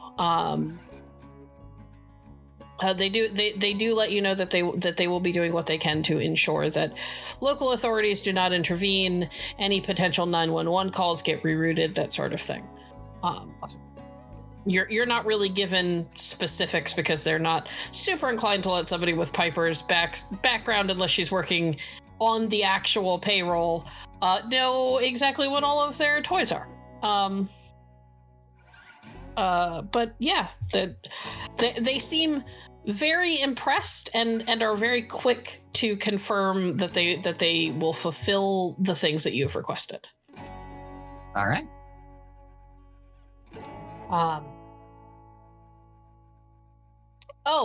One of them also says that there were 2 other flight manifests that were supposed to touch down like literally within an hour of the one that Barrow comes in on, which means that they have a fairly small window that they were all supposed to land in, which means that like even the tiniest delay could fuck up everything, and you could end up with three planes coming in at roughly the same time. But they have rerouted one of the 2 others, and Sister Mary Christopher has a kind. You can tell that she's smiling over the phone when she tells you that the other one is going to suffer some minor technical complications that keep it grounded for an extra hour.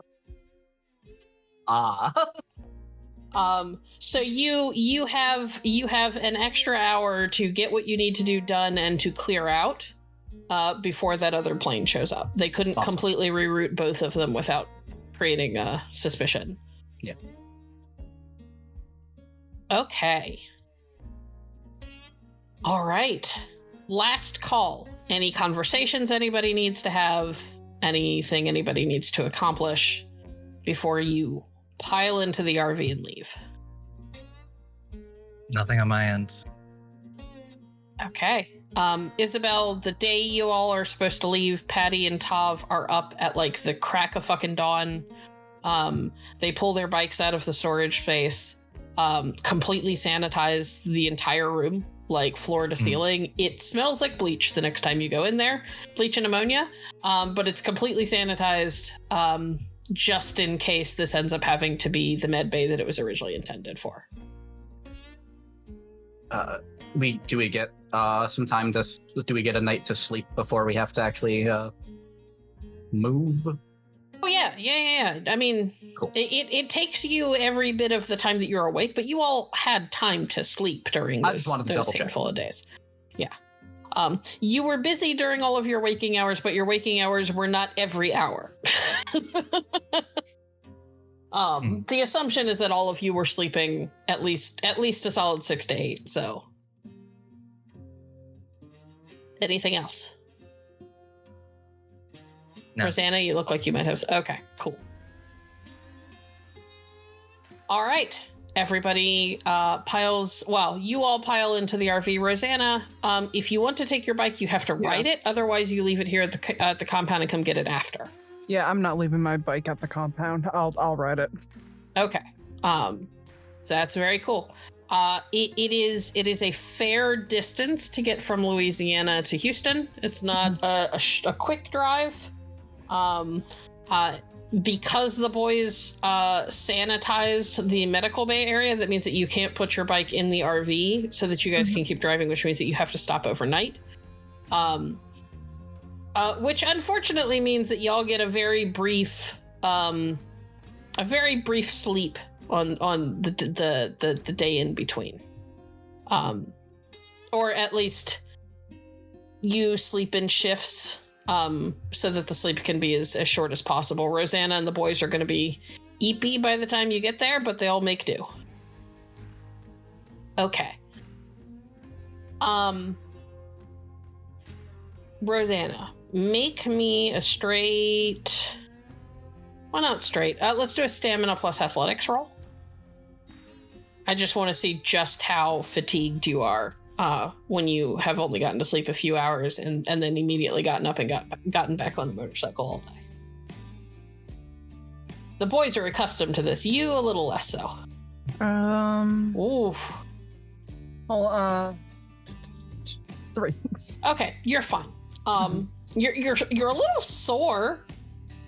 You're a little saddle sore, but you'll be all right.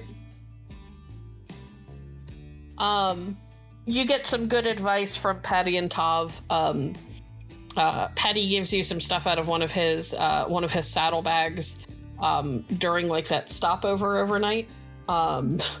You end up smelling like tiger balm for the rest of the next day and a half, but it really helps like loosen up the muscles in your thighs, which are the worst part. All right. You all arrive in Houston, well, outside of Houston, at this small private airport. A couple of, I want to say it's about 11 p.m. It's several hours after the sun goes down. You guys roll up. The place is not completely empty, but far more empty than you figure it probably normally would be. Thanks to the fact that at least 2 flights are either not showing up or not showing up on time. This airport has a small central building, which is where if people need to go inside to do like paperwork or to pick up luggage or anything like that, they go inside. You do get the feeling from the way that it is set up that if people have enough money and have a private plane, they don't typically go inside. You assume that the building is either for people who can't necessarily afford to have their own plane or are literally flying in from out of the country and have to do custom stuff. That tends to happen inside. This is one of those places that like the obscenely wealthy or the obscenely lucky tend to come through. There is a few layers of really tall chain link fences around most of the airport's land, and certainly around where the runways are. To keep teenagers from getting in and being stupid, that sort of thing. There's a couple of guard towers out in like the far flung parts of everything, where they can watch over like the edges of everything. Piper knows enough about the security system, having looped so much footage. She knows where all of the cameras are, that sort of thing. Piper, when you guys arrive, are you instructing people to avoid cameras, or do you like immediately hack in and start and set the footage to loop? She's immediately jumping in and starting the footage to loop. Okay. Make me one more tech and int, or int and tech, and guess you can use your hacking. This is mostly just to make sure that you can get back in and set everything up to work the way that you need it to. Fuck. 3. Okay.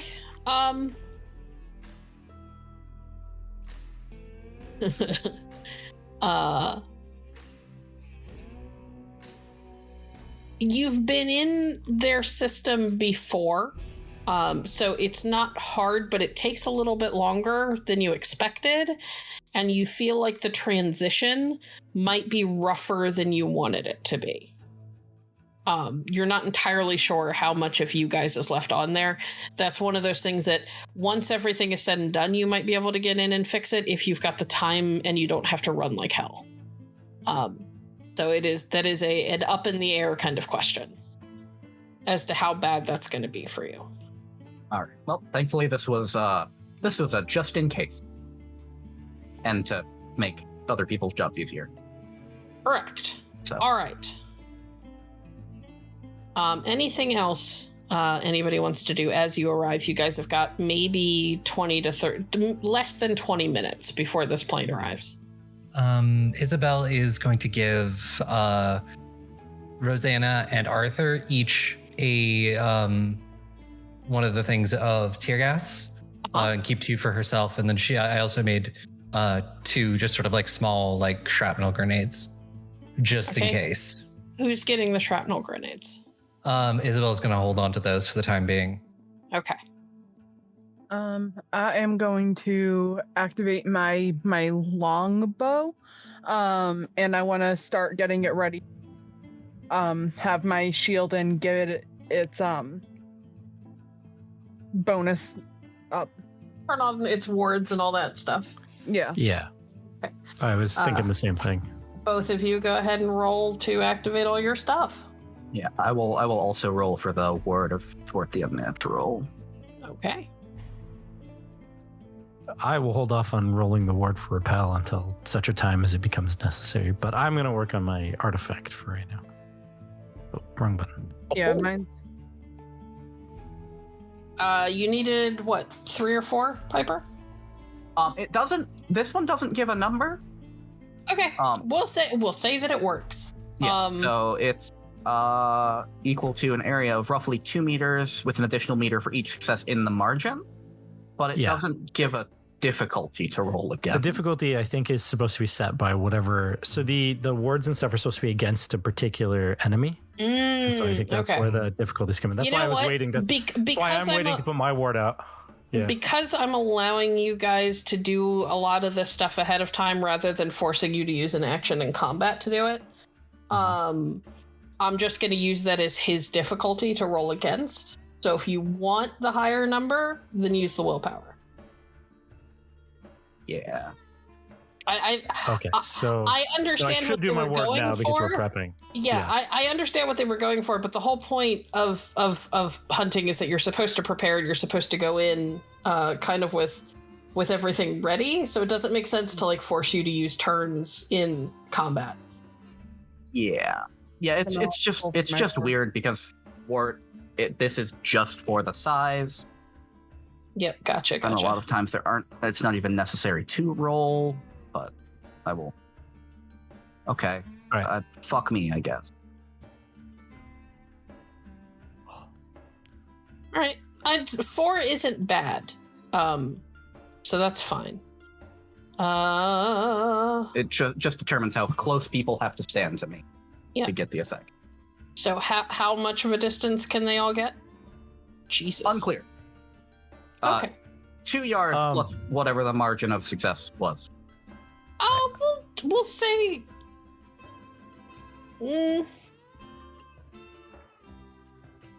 We'll say they have to be within. I think is it 2? It's 2 yards. Yeah, 2. It's like 6 feet, and then each feet out from that. Right. That's what we're saying. Right, but I have to determine what the original thing is because it doesn't give one. We'll say that for every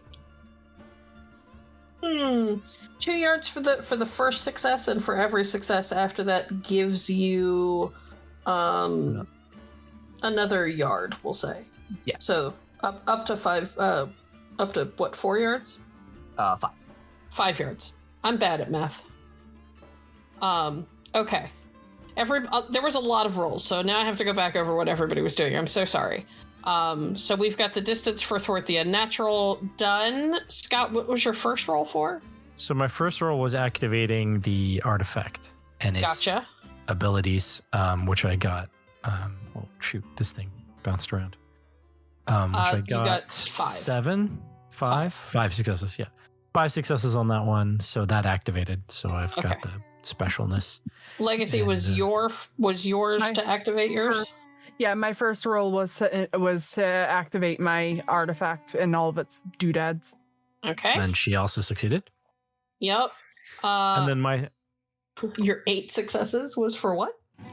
my 8 successes was because we were discussing the warding thing and the prepping for that. Right, and that's so that the was my difficulty that he has to roll against. Is 8. Essentially, Damn. yeah. Okay. To try to get within, like, we can approach him and do things, but he to come at me and anyone within that ward, essentially, he has to. Well, if you approach him, you have to roll again. Yeah. Yes, I know. Mm-hmm. Yeah. Okay, so make a note. Like- That's a lot of fucking distance that you can keep between him and you if everybody stays close to you. All right, that'll be interesting. That doesn't. Yeah, that's where the 2, because that's just the physical attacking, right? So then Piper's is the mental powers, essentially. Okay. And my second roll is for my repel the unnatural. And I have a ward on mine. Yeah, I think we're doing the same thing. Yeah. So, because Okay, I don't so- know how close I'm going to be to Arthur when it comes to fighting. Yeah. Right. To be clear, y'all's stops him from getting closer, but not necessarily from attacking you if he has something that he can do at a distance. Correct. Okay. Yes, he can't move toward us. Somebody said or attacking, and I went, that seems overpowered. Well, It's like, if he has a gun, I think that doesn't stop him from using the gun. It just stops him from being Specifically able to. brawler powers. Yeah, it's the idea being like it feels like it was written more for like werewolves who want to come up and tear you apart, right? Yep, gotcha. Yeah. I mean, vampires want to come up and tear you apart frequently too, so Correct, I have to ask. Okay. Yeah. Cool. Isobel, do you have anything that you need to activate? Any extra rolls that you have to make? Yeah. No, Isobel just gives out toys. That's how Isobel gets ready for a fight. And gets Gozer ready. And gets Gozer ready. Gozer is a good boy. He's happy to be here. He's got his game face on. He's got a nice little vest on too. Oh, you got him doggy Kevlar. I love that. Yes. As a note, I will roll for Sense the Unnatural on my first turn. Just to get a proper toll of, who's a vampire, who's not. Okay. We're gonna do that once you're actually like in there. I was just letting you know. Okay, I would like everybody to roll me wits plus awareness, please.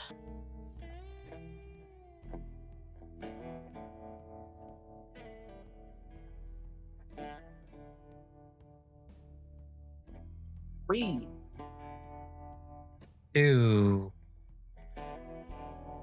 3. Sorry, I'm still creating my pool. Oh, there we go. 3. Damn. All right. We prepped for this, man. You did. Isobel is busy talking to her boys, so she doesn't notice at first. She's having a quick discussion with Patty and Tav. Patty verifies that, yes, he has the final vial. They confirm that they don't really need any extra tools of the trade from Isobel. Neither of them seems like they're going to be getting off of their bikes before they have to, which seems weird. But, Isobel, you know better than to question. Exactly. The boys are very effective. Just let them do their job. Is kind of They know what they're doing with this, so Isobel trusts them. All right. What the rest of you notice that Isobel does not, as she is busy having this conversation, is that there are lights in the air, kind of rapidly descending from a small but pretty fucking high-end private jet. You can tell that the jet, as it comes down for a landing, and Isobel, you notice as it gets close enough to actually like land properly. You could tell that it has windows, but the covers are pulled down over all of them. And you can see 2 pilots in the cockpit as it touches down on the runway and begins to taxi towards the hangars nearby where planes get parked overnight and things like that. Both of the boys climb back onto their bikes, give you a kiss on the cheek. You can see that both of them have weapons kind of conveniently tucked into what looks like makeshift like holsters and things like that they've kind of like attached to the front of the seat of their bike, where they will be easy to grab while they're riding, but they don't necessarily have to actively hold.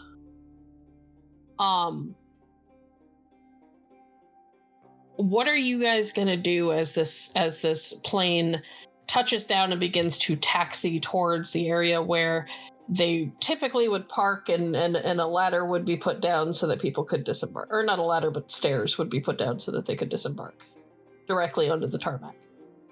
You do see a car pulling out of one of the hangars and headed in that direction, like they're going to be picked up.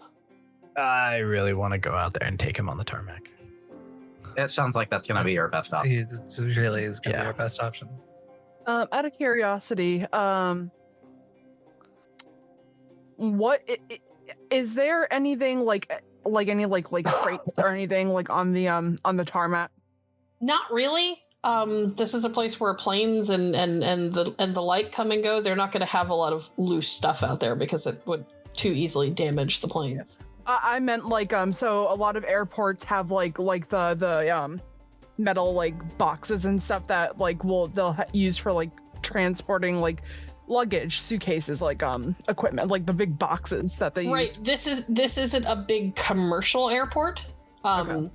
So you're not going to see a whole lot of that. There's a couple of like carts that it looks like they might, like people who work here might use if they need to go a long distance along the runways, but they're not close to where the plane is. They're all parked off to the side. All right, so there's nothing that I could use for like keeping low. That's what I'm looking for. I'm looking for like a way to kind of like hide, so when I first attack, this guy doesn't necessarily see me coming. Roll me just a d10. Okay.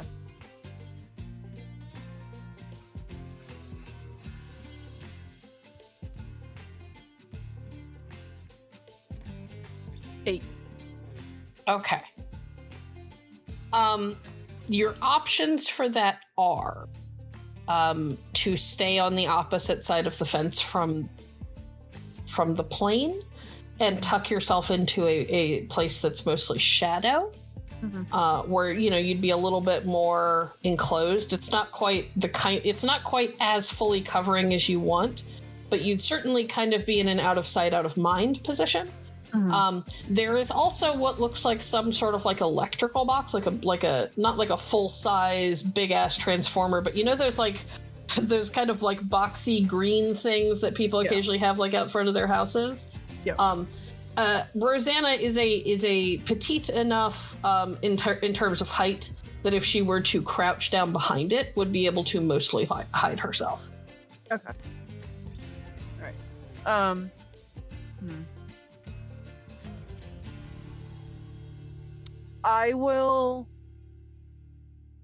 I'll keep probably tucked behind the electric box. Just because vampires are weird, we don't know what this guy's capable of. Okay. Yeah. What, Scott? Nothing. No, it's fine. Okay. So we're going out, right? We're headed toward the plane. Yeah, you're headed toward. Are you guys are the rest of you taking the RV, or are you leaving the RV in the parking lot? We're leaving the RV in the parking lot. Yeah. Going in on foot. I think I don't know that we intended to smash the fence with the RV and just roll down the tarmac in an RV. That would definitely look bad. But it is faster escape. That's why I'm asking. You guys have discussed taking the RV into dangerous situations before. That's why I'm asking.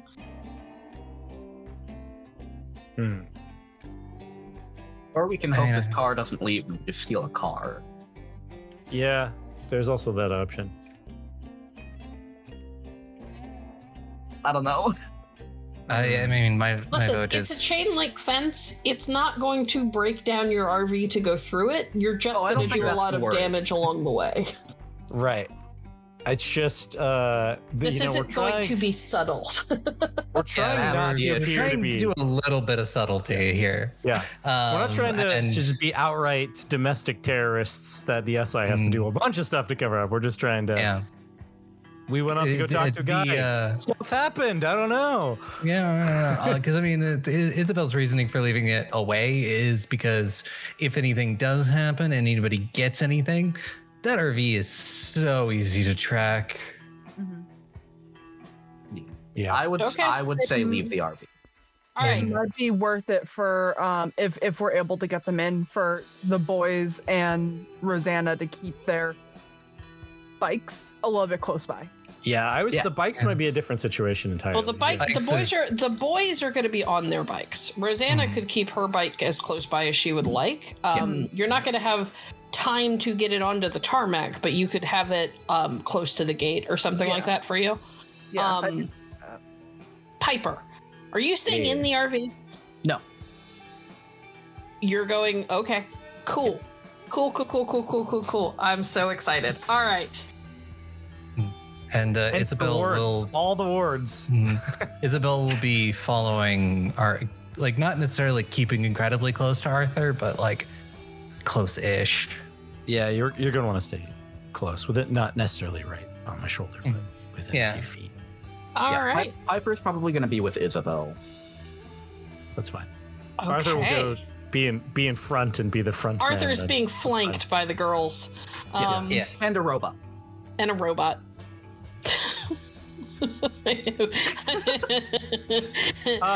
Arthur, I think Piper, I need you to understand that I know that you said the robot is more like a spider, but every time I picture this robot, I picture the turrets from Portal that like walk around, you know? That's what pops into my head every time we talk about this fucking robot. I know that's not what it is because those are really precarious and fall over really easily, but as we're going out on the tarmac, as we go to leave the building, Arthur has a sudden realization that he's about to be the front person to talk to a guy that is a vampire. And so as they go out the door, he just reaches up and removes his collar and sticks it in his pocket because it will look less weird if he's not a priest. I was really hoping you wouldn't remember that you had that on. No, yeah. But I'm quite proud of you. Arthur? What is the die pool that you are supposed to roll for your PTSD flaw? I think it's just a willpower roll. I don't think we've ever had a roll set for it. Make me a willpower roll. All right.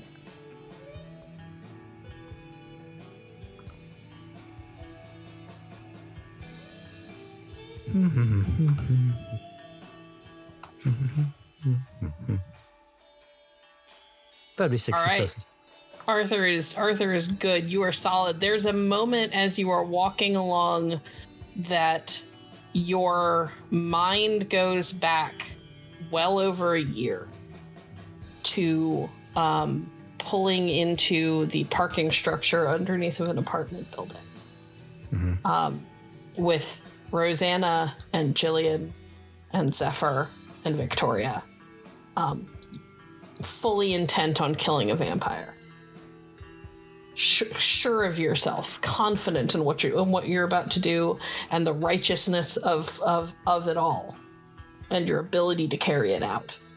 And your heart starts to slam really hard in your chest. And that's when you remember your collar.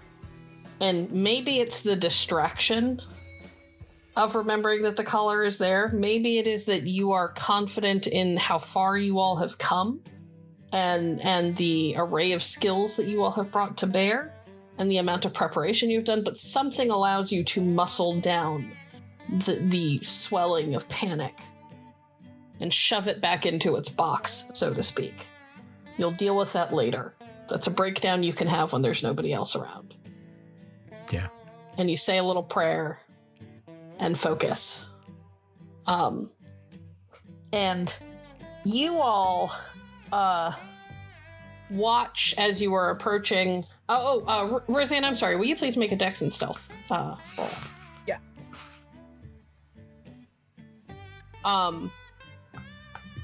While that's happening, the rest of you are walking, I'm going to assume at a pretty quick clip, but not running, across the tarmac as you watch a town car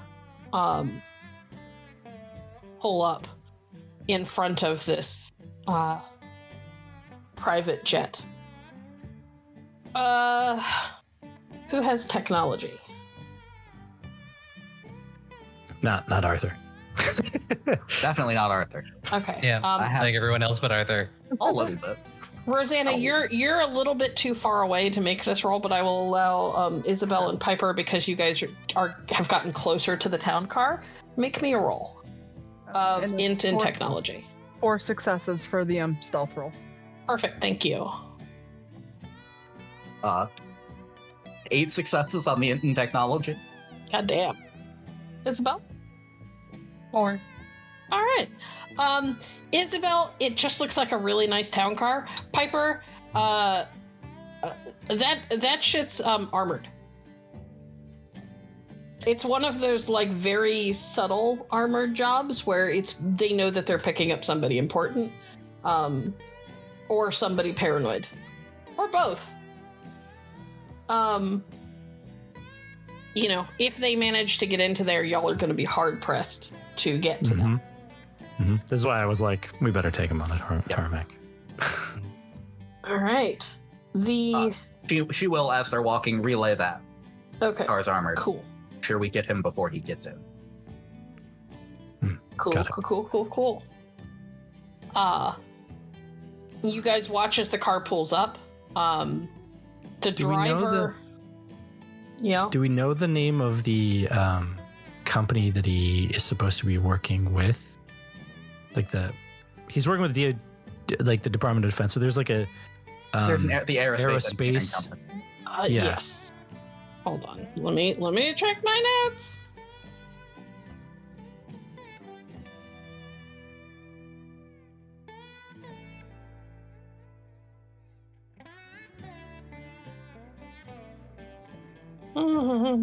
Sorry. 1 sec.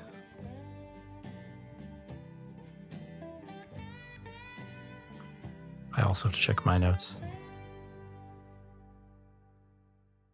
Because I keep forgetting what my fake name is.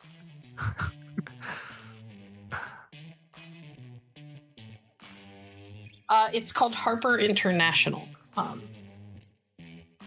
Probably one of the most plain ass names, but that's part of what allows it to kind of, pun intended, fly under the radar. Haha. Oh. You guys do know that he is not listed as an owner or even an employee, but some of the people in his red. Yeah, the one person we identified as human is the CEO. Yes.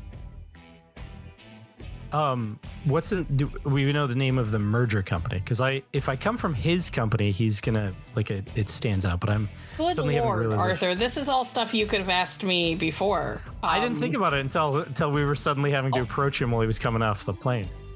Well, you know what? Then I'm gonna say that y'all didn't think to necessarily get that deep into the weeds with it, or Arthur didn't.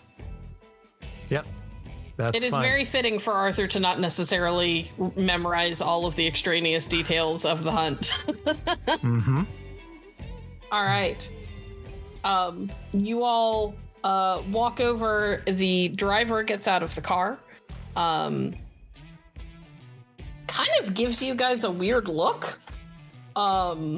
as you're approaching, but goes to do what he needs to do. He hurries around to where the trunk is open and fully opens it. He pulls open the back door closest to the car or to the plane, and then makes his way towards where you all see the door on the side of the plane opening, and kind of the top of it falls forward as it folds out into a set of stairs to allow people on board to begin to climb off.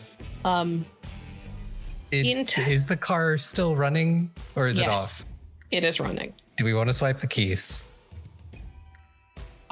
You'd have to try and get close enough. We can give it a shot. Also, remember that this is all. Remember, I'm not gonna keep letting you guys stop and have 5-minute conversations. No, you're good. I think it's one of those things that Isobel is saying to Piper as we are walking is, do we want to try to swipe the keys? And because it would, but if we don't think we can, that's fine. Yeah, no, I don't think it's worth it. Yeah, no, then let's continue going. Okay, all right. The door falls open, the stairs are lowered, and you all watch as people begin to descend on the stairs.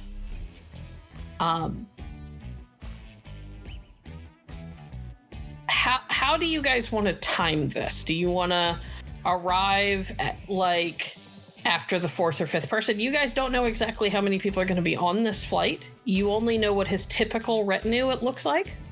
Mm-hmm. You don't know how fast they're going to be getting off. You don't know if they're going to be dawdling at all. How do you want to time this?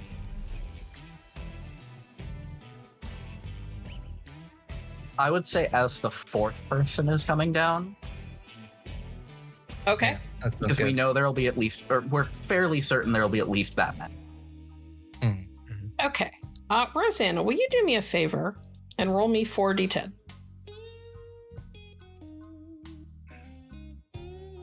We'll let you guys roll to see how lucky you get.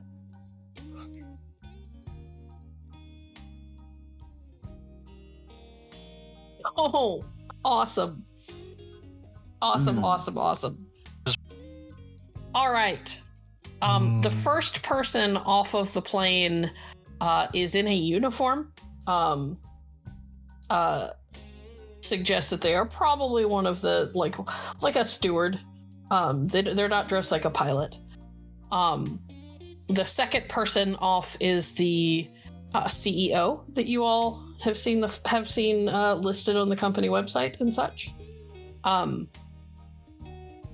The third person off is a slightly we're gonna say she's like a mid-20s young woman who's carrying like a briefcase and a messenger bag and is on her phone. She doesn't look like she's texting. She looks like one of those people. You know what she looks like? She looks like a harried personal assistant. She's carrying too much luggage for just her. If all that's in there is like a laptop and stuff. So she looks like she is keeping up with the CEO as quickly as she can manage. The fourth person is Mr. Barrow. He steps off or is on the stairs as you guys are arriving. And he all of them kind of like look over at you guys. The CEO and the young woman kind of don't pay a whole heck of a lot of attention. They're like deep in a conversation. But Barrow stops and his eyes immediately lock on Piper. I would like to roll Sense the Unnatural. Okay. And this is gonna be weird because I have a specialty, so I have extra dice specifically for vampires. Okay. That wouldn't apply to anybody else. Okay. So I'm going to roll them separately. All right. Good.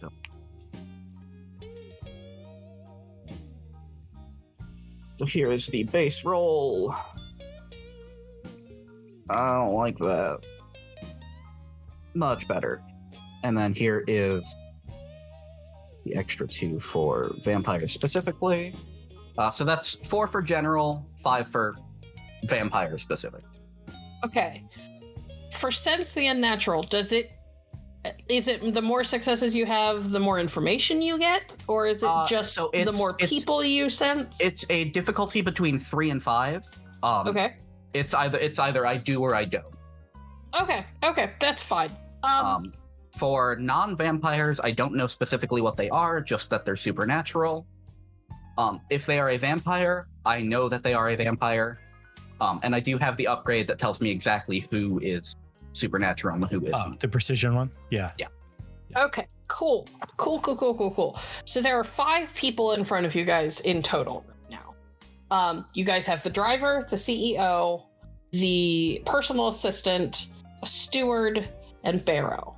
Barrow immediately procs as a vampire. That was never a question. The personal assistant does not ping at all.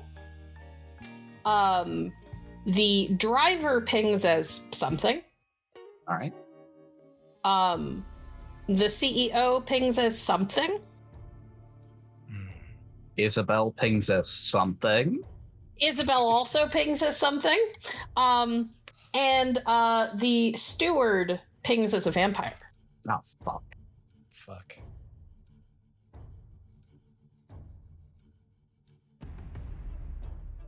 Okay. Hold that fucking thought. I'm gonna get through describing the scene if it kills me.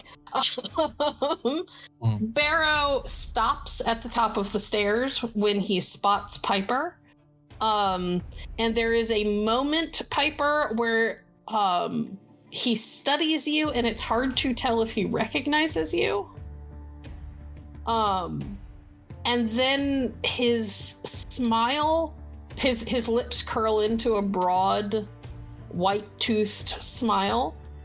And with the human having her back to him, you see his fangs extend. Miss Ward, I was wondering when we'd meet. It's been some time, finally done running. Been long enough I don't use that name anymore. You can change your name, but you'll always be Holly Ward. Depends on who you ask. And he is stepping down off of the stairs.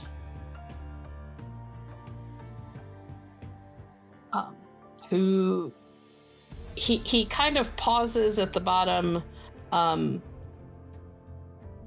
steward has looked at him and then turned to look at all of you. The CEO has kind of done the same, and he puts his hand on the shoulder of his assistant and kind of gestures her towards the car. Well, I was gonna come here and throw up something about being a DoD liaison to the aerospace, but it doesn't sound like that matters anymore. No, it doesn't. Arthur just starts pointing at the guy we're here for. Piper will point at the steward. That one too. Got it. Miss Ward, you really ought to warn your friends that you're just going to get them killed. We'll see. How many have died so far because you couldn't face the consequences of prying into other people's lives? How's Melanie? Last I checked, she was good. Interesting. So are we gonna dance around being pleasant with each other, or do what we both know we're here for? He holds his hands out almost magnanimously.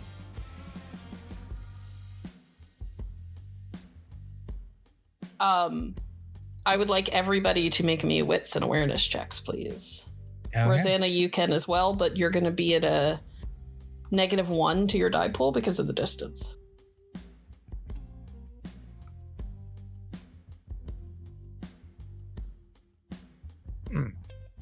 Here's where we get into that gray territory. Oh. It's 3 for me. 4 for me. 3 for Here's where Piper. Go ahead. Oh, the gray territory is whether or not desperation applies for this roll, if it's in opposition to them. I'll go ahead and hit it. No, and then it's a passive roll. It's just to see if you notice something. Okay.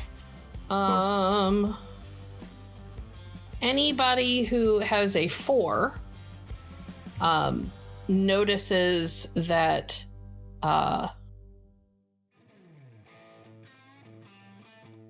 both of the gentlemen who pinged as somethings have guns on them.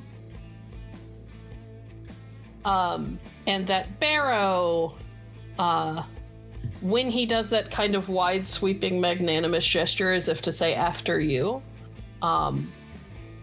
something small slid into one of his palms.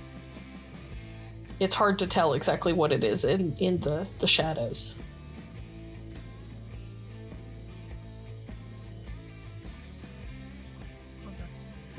I assume that we have no direct ways of communicating with one another. You guys did not set anything up, so no. Okay. plus airplane engine ramping down noise. And I mean, if things look like they're about to pop off, Oh yeah. I want to start by tossing one of the tear gas, specifically probably at like the not Barrow, but like the others. Okay.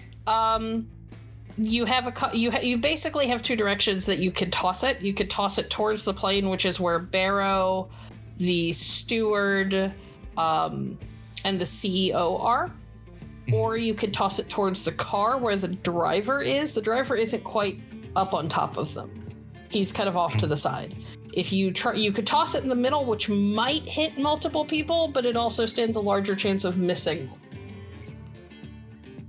I will toss this first one at like the CEO and stuff. Okay. Make me a. Let's make it. Hold on.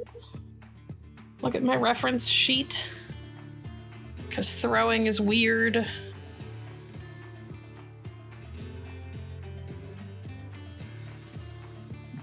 Dex plus athletics, please.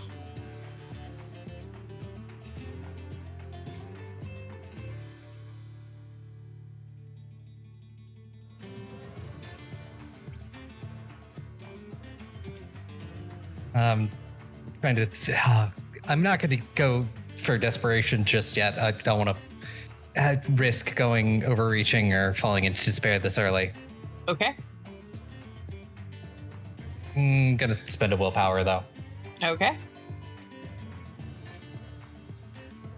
That is 3 successes. Okay. You manage to land it relatively close. A cloud begins to fill the air. The CEO starts to cough. The secretary, who was kind of walking away, is just close enough that she gets caught and she starts coughing.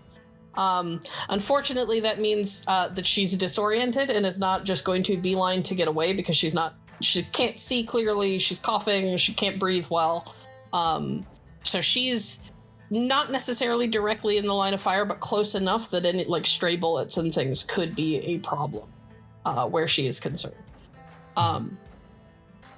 The driver is out of range enough that it does not bother him, and he keeps a wary distance. All right. Everybody here, with the exception of Arthur, is at range. Or is a ranged combatant, yes? Yeah. Arthur, are you going to be closing the distance, or are you hanging back so that they can benefit from your wards? I think that for now I'm going to hang back and prepare for something, because I'm realizing now that if I rush forward, I'm going to have to deal with all this alone, and they're not going to necessarily be able to shoot if I get on their way. It's That the is first quite time, possible.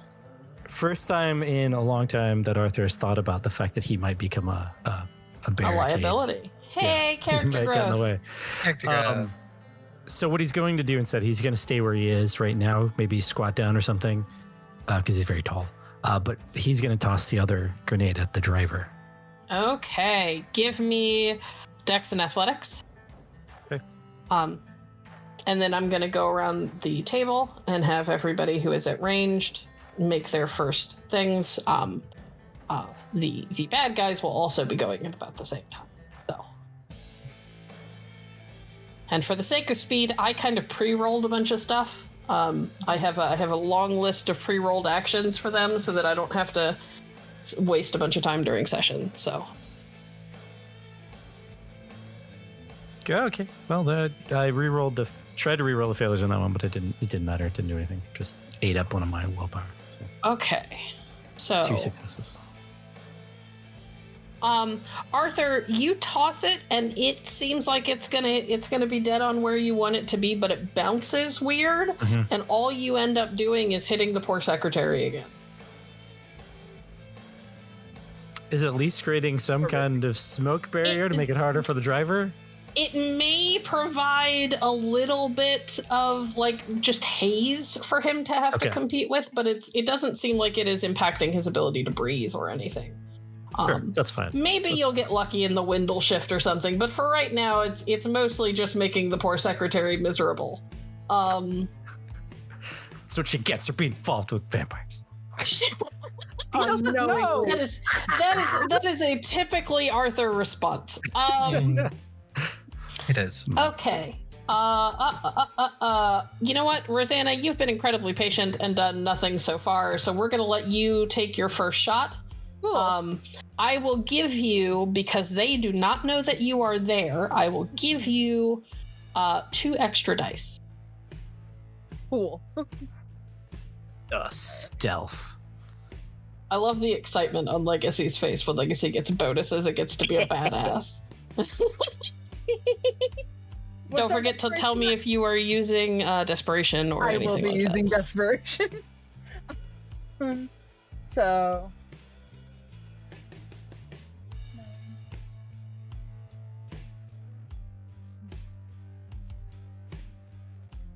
Okay. Let me just make sure I have all my dice. Legacy's like, I'm gay. I don't do math.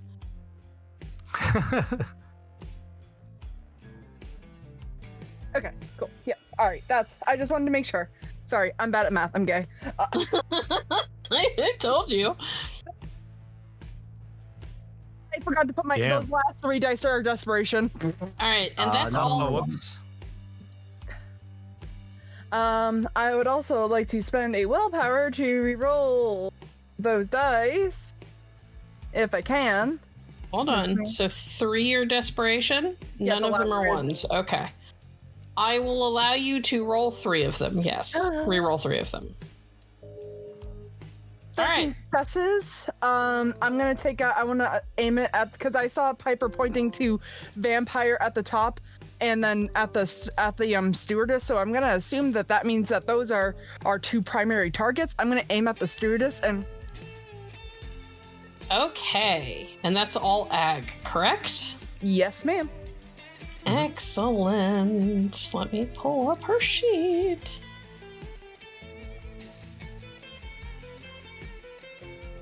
Gonna tip my hand a little bit and reveal some behind the scenes knowledge.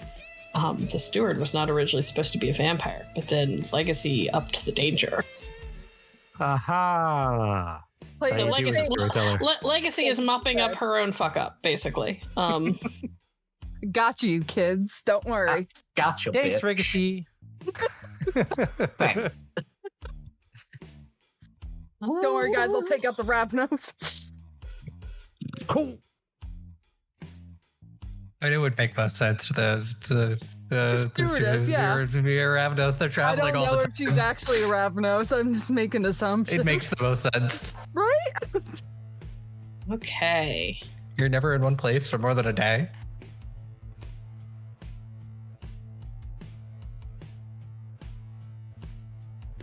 I mean, All right. Rosanna and character don't know shit, but you know. Right? All right. Rosanna, you see this arrow hit this woman.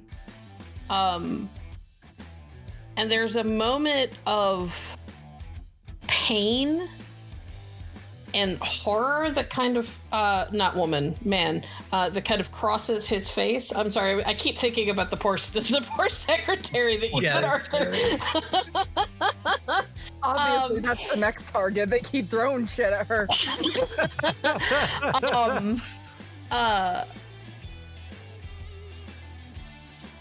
You see like agony cross his face, and then there's kind of like a gritting of teeth, and as he grits his teeth, and his lips pull back and you can see his fangs. You watch as your arrow embeds in his chest, and vines almost look like they start to like crawl out and along his skin, like you see them almost burst out of this wound that you've created.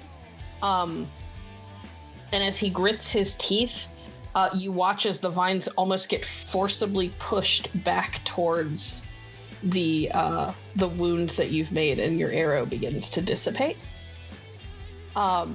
You can tell he's definitely still very hurt, but he managed to do something that lessened the damage that you did to him. I have a question. Yes. Last time I was able to hold an arrow in place and make it do weird shit. Am I able to do that again? No. Okay. Okay. Not at the moment, anyway. There were special circumstances around the last time you did weird shit with your arrow last time. Namely that Arthur was almost dying, and Rosanna was desperate. And you're not desperate yet. We'll see how things go. You're not desperate yet, huh? I don't know. Oh. Not yet. I didn't say you won't be. All right, Isobel. Yes. What are you gonna do? Oh no, wait, you've already done your throw thing. We're not I done did with the that throw. round yet. I'm sorry, my bad. Piper, what are you gonna do? Does this happen like Simultaneously with simultaneously? Rosanna's arrow. Cool. Then she would start shooting at Barrow, or All have right. the drone start shooting. Okay. Oh, spider bot. Spider drone. Spider drone. We've got this many dice for that. Better than I expected. That's not bad. All right.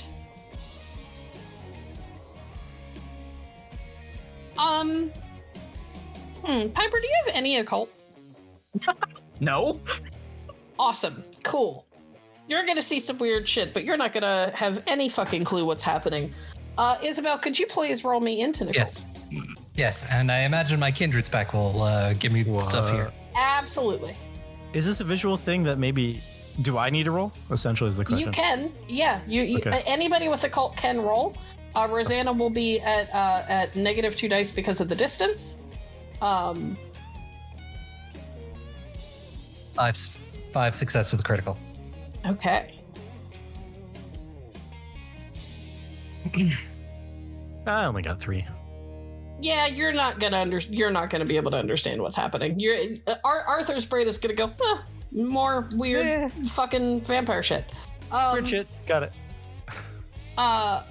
Isobel, you watch as again bullets embed themselves into Barrow's body. I'm gonna say that it's like a burst of bullets for the sake of flavor. 2 of them hit Barrow and bounce off. Not like a full ricochet, but they hit him and then they immediately fall to the ground. And they look crushed, like somebody put a finger on either end of them and like squeezed until they were flat.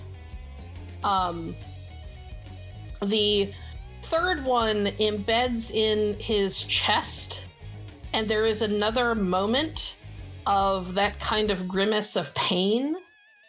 And then again, you watch as the bullet gets, it doesn't get dislodged from his body, but it's like the skin closes up slightly around it, and you watch as his physical form seems, it almost looks like he somehow becomes just a little bit healthier despite the damage that's been done to his chest. Also, as a note, Piper is like staring into his eyes this entire, like, unbreaking. I mean, through the glasses. Well, yeah. You don't actually have eye contact Piper if takes you've off the got glasses. sunglasses on, Piper. From her side. Yes, from her side, you are staring very, very particularly at him. But Isobel, you watch as he almost seems to be a little bit more hale and healthy, and some of his and the muscles in his shoulders and upper arms seem to swell just a little bit.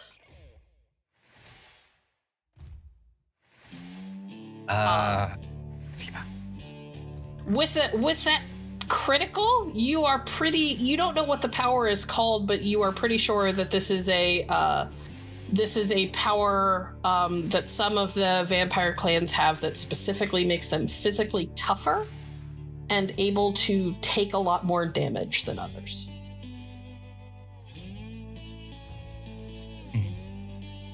Yeah. Okay. Your turn. Or their turn. Yep. All right. Barrow takes all of this damage, and in return, Piper, you watch as his arm lifts, and he like backhand flicks something at you, like really, really quickly, and it flies far faster than you ever could have expected. Would you like to attempt to dodge? I will try. Okay. Don't have many dice for this. That's Dex and Athletics. Yep. 1. Okay. You are going to take... Oh my goodness. Because I have forgotten what type of damage blades do explicitly. Aggravated. Awesome. A knife embeds itself in your shoulder. You realize rapidly that you are very, very lucky. You don't have a ton of medical knowledge, but it's low enough on your shoulder that you're pretty sure that like an inch or two lower and it might have hit a lot. Actually, blades do superficial. Like small blades do only superficial. Any edged weapon to mortals, it does. Aggravated. Yeah, I was pretty sure, but Yeah, I'm a regular person. We're just people. we're just normal people, not vampires, like I see. Yeah, We not totally forgot vampires. to put on Isobel, our yes, flak I'm jackets normal. and stuff. Well, the disadvantage that Kevlar doesn't do much to stop a blade. You take 3 levels of ag as this thing embeds itself, and you can feel the blade go far enough through that you're pretty sure it is poking out of the back of your shoulder.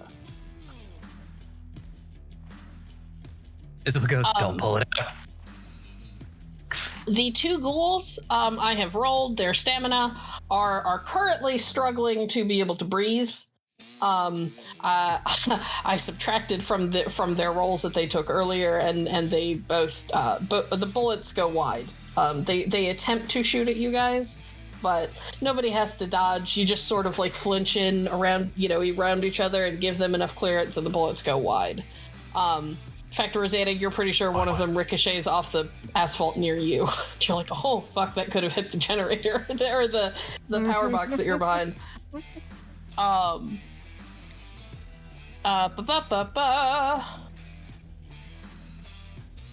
The second vampire does not seem affected by the tear gas. Probably because he doesn't have working tear ducts. Or lungs. Or lungs. And he...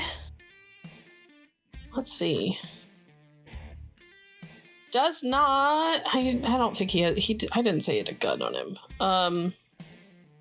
Nope, just That's fine. It could still fuck us up anyways. Doesn't have a gun. This is the steward? Yeah. It'd be weird for him to walk it up and down the aisles in the plane with a gun, but you know. No, he doesn't. I'm saying he doesn't have one. He glances around him in a moment of panic, and then pulls, yanks the gun from the hands of one of the ghouls. I'm going to give him a negative to his attempt to hit you because it takes him a moment to draw said gun from the ghoul. He's also already at negatives because he took damage.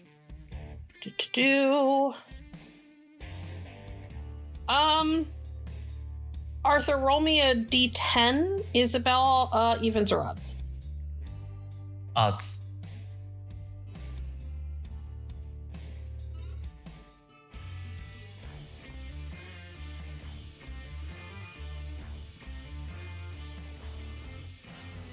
Evens.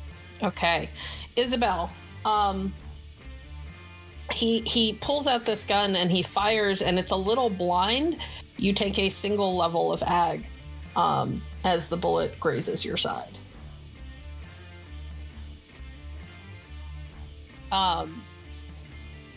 Okay. They rapidly realize that none of them can close on you guys to get close enough. So you see the especially the two that kind of have their shit together still, and the driver, who also hasn't had a chance to do anything because he's dealing with a cloud of whatever. You see them all start to spread to the sides to not all be in the same space. Probably smart. The secretary gets knocked over. Because she manages to wander directly into Barrow's path, and he just casually shoves her out of the way. No, you know what? He's not going to casually shove her out of the way. He's going to grab her ass by the back of her shirt and start dragging her along with him as he moves. He's not holding her in front of him, but he unfortunately, you guys managing to hit her with the tear gas has provided him with a ready supply of blood. Okay. Unfortunate. All right, boys and girls, next round. Arthur, are you remaining where you are? I think maybe for one more round. So Arthur's going to throw his hand up and he's just going to be reciting the Latin phrases that go along with his thing and holding his ward. Okay. Rosanna. Etc., etc. Where's my friend? My buddy. The steward has spread off to the side. He's still within range of your bow. Mm-hmm. He is slightly harder to target. Okay. Because he has stepped more into a shadowed area and away from all the lights around the planes of the plane and the car. Okay. You could still see him though. Okay. You're gonna be at a -2 to attempt to hit him. All right. Am I still hidden? No. Okay. No. Yeah, sorry, babe. You fired an arrow. They know where you are. Oh no. Whatever will I do? 7 critical. Not bad. All right. again, you bury an arrow in the steward's side. His whole body jerks and spasms. And you watch as something very similar to what happened with the last one happens. The arrow buries inside of him and dissipates, and as those vines attempt to grow out of him to kind of like wrap around and consume him, they kind of get pushed back, and the damage seems to be less than you would expect. However, as this happens, you watch as his knees buckle, and he falls, and lands on his stomach. His skin goes gray, and his body goes still. You managed to knock him perfectly. You did the perfect amount of damage to put this bitch into torpor without actually fully killing.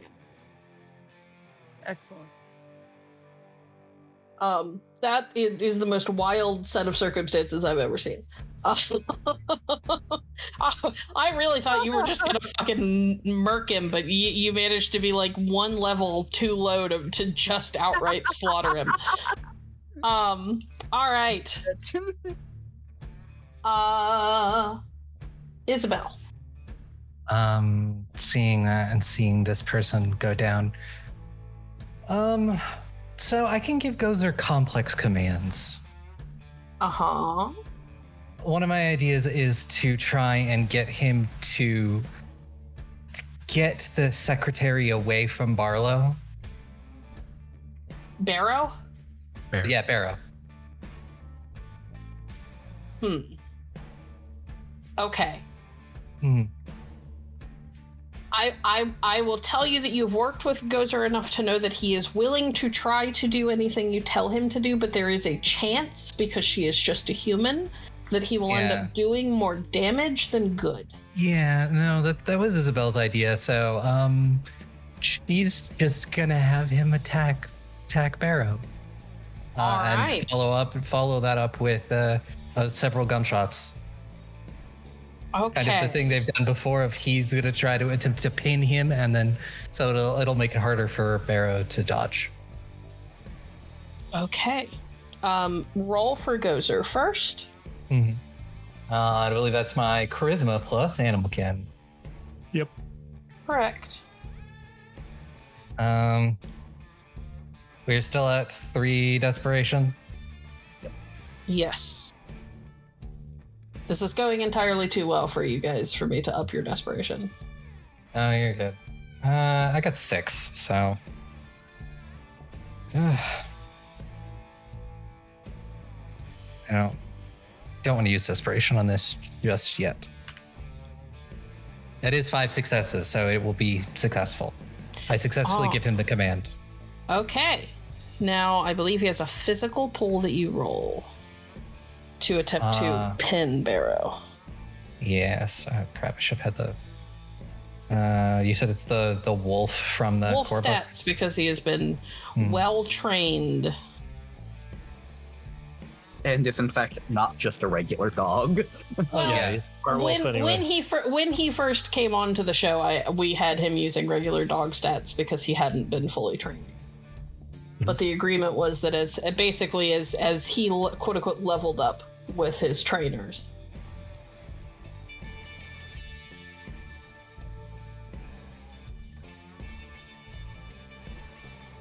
Okay, where is it?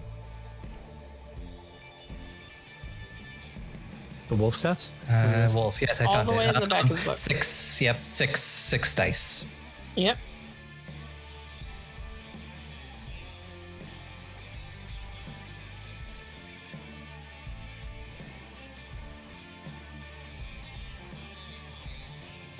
That is 4 successes.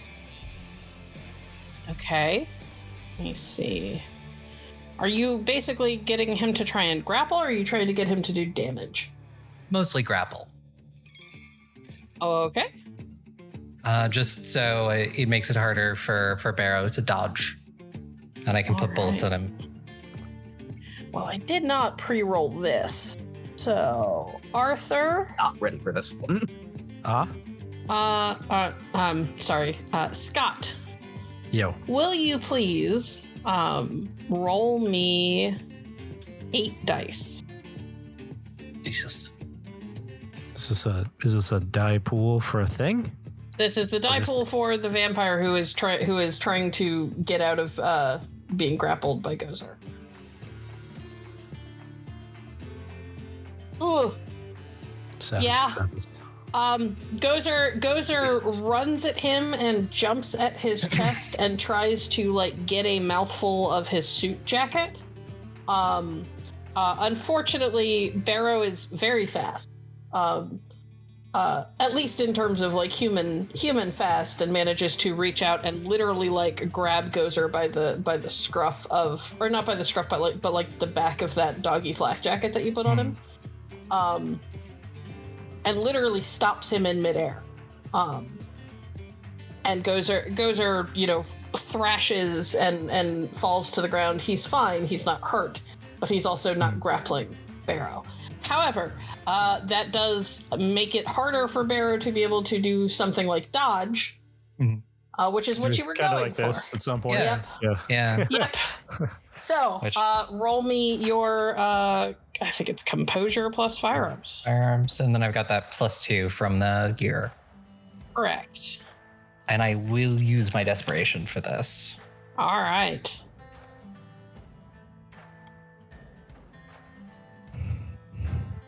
So, and then we're, desperation 3. Oh, no. man. That's such a Oh. horrible roll. It is a really bad roll too. That's why do you all steal the good dice rolls? Overreach or most of the despair, research rolls dear. have been you. I'm going to. There's no point in overreaching for this. I'm going into despair. Okay. You attempt to take a shot, but you are so concerned about potentially hitting the girl or hitting Gozer that your shot goes wide. Maybe even a brief moment as you were going to shoot and he grabbed Gozer that you're like, "Ah," and like that's what. Yep. That's what happened. Mm-hmm. I froze. Piper. Can we make the robot go tackle Barrow? You can try. You did just watch Barrow catch a dog out of midair. Yes, but now he doesn't have any free hands. No, he That's dropped fair. Gozer. I mean, he dropped Gozer, but there's only so many actions he gets it around. I'm not gonna. It's fair. He's not as a Beatsy. He doesn't get like a million fucking arms. So For all in athletics are skills that this robot has, technically. that's wild. I just keep imagining one of those fucking Harvard robots. Just like, Oh my god. Yeah, no. the Boston Dynamic robot's like, That is 5 successes. I'm telling you, I still picture the turrets from fucking Portal. yeah, I can see that. Is anyone Dang. there? All right, let's see if he can just stay on his feet or if he gets knocked over. Scott, I'm gonna make you roll again. okay. Just gonna steal all my good rolls. That's fine. Roll me 6 dice for this. I will give him a -2 penalty because he's also dealing with Gozer and a girl. All right. So here's what happens. This robot that comes up to like people's waist when it's like standing at full height, scurries across the tarmac in what is probably one of the most disturbing things you've ever seen a robot do, because it looks like a giant fuck off spider. And at the last moment, its legs like bend slightly outward. And then it's like a fucking spring action. It just pops up and at Barrow.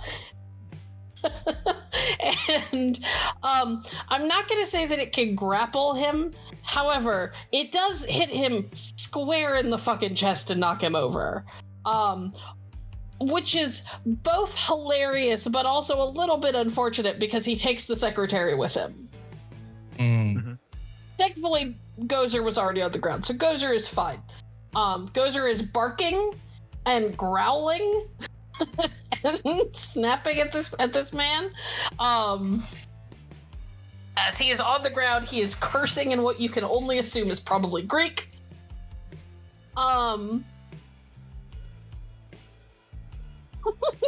Mind you, this fucking giant fuck off spider also has a gun attached to it. Yep.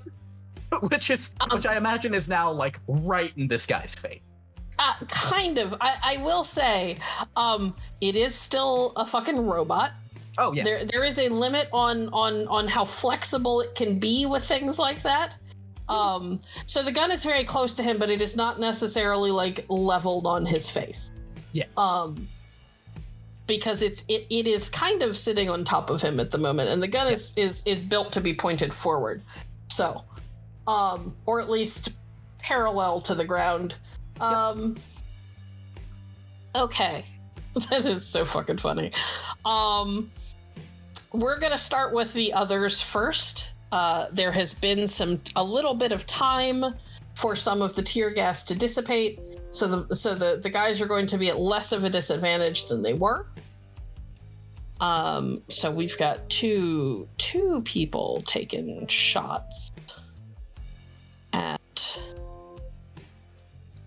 We'll have one shoot at Isobel.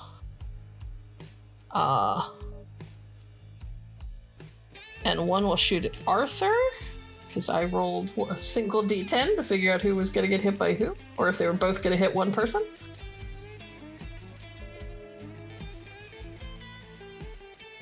Fair. Isobel threw tear gas at them. It checks out. We're the ones that threw the tear gas, so. Yeah.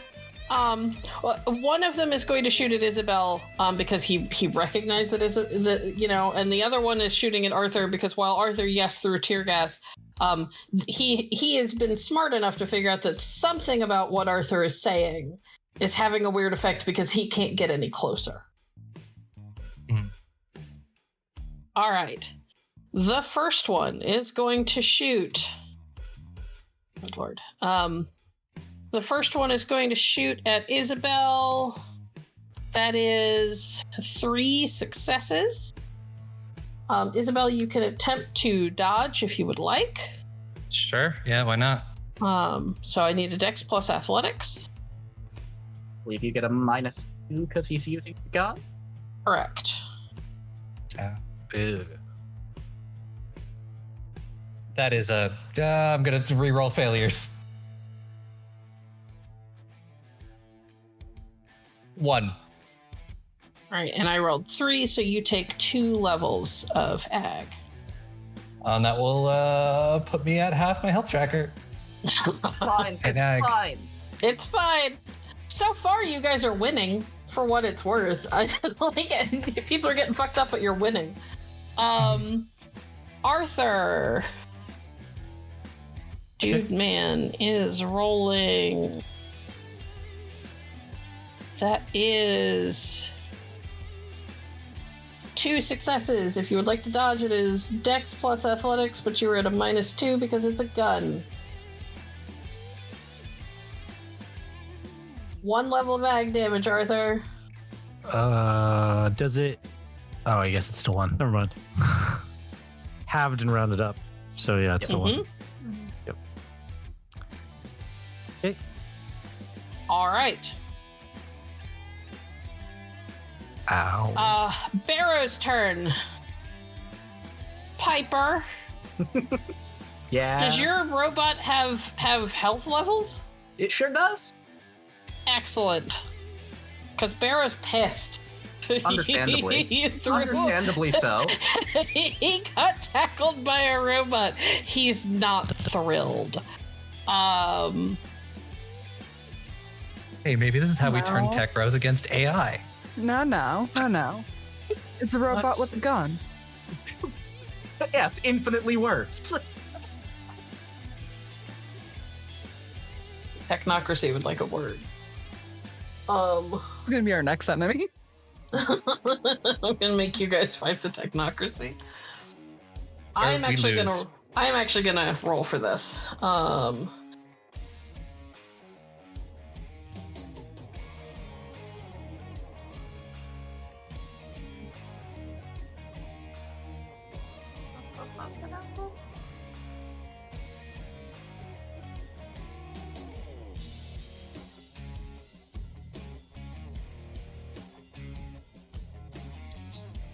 Oof.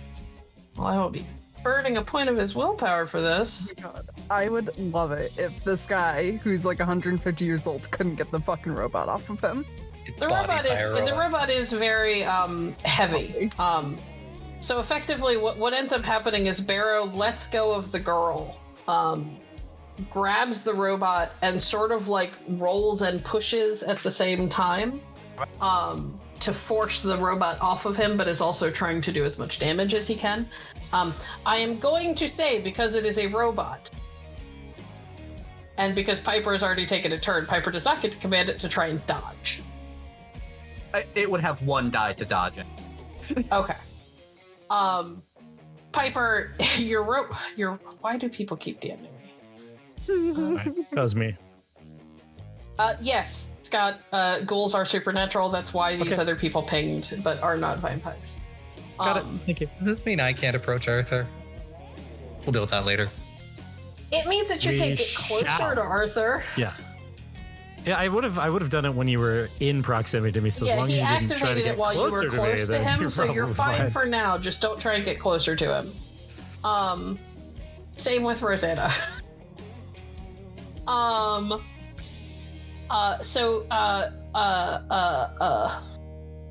Piper, your robot takes 3, I believe.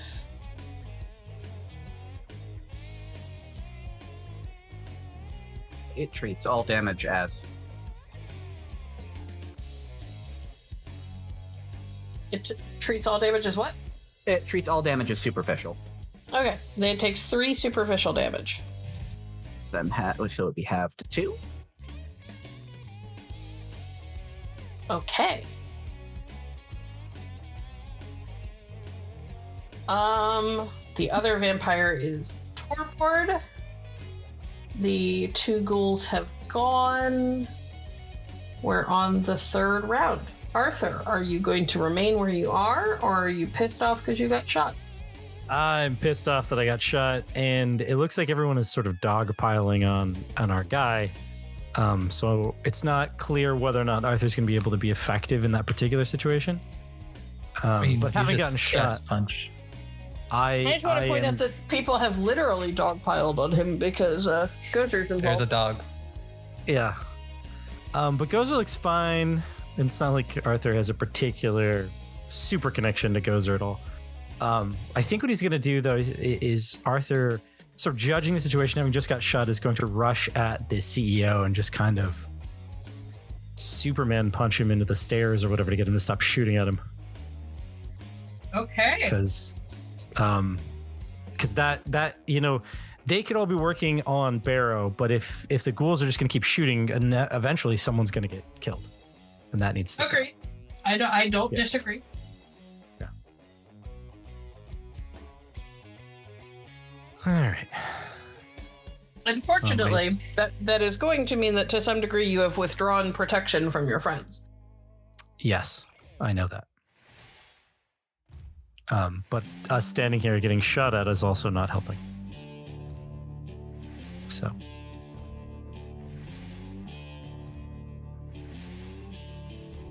Why is the dice bot not engaging?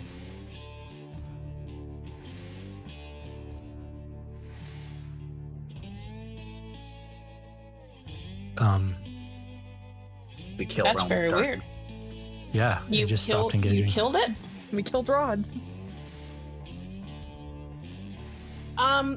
Use the Realm of Darkness 20th. And just roll 3 or roll whatever your extra dice if you're gonna use desperation. Okay. I'm trying different codes to trigger any of the dice rollers, and they're not working. Try jumping to a different channel and jumping back. Yeah, they're popping up for me. Discord occasionally Yeah, they're popping up. fucks off. They're not popping up for me.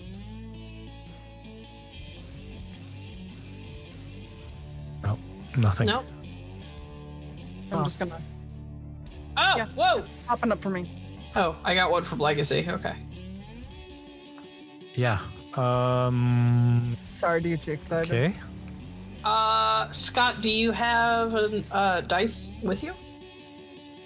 I actually made. Well, no, I don't think I have the hunter dice. I Okay, do have dice though.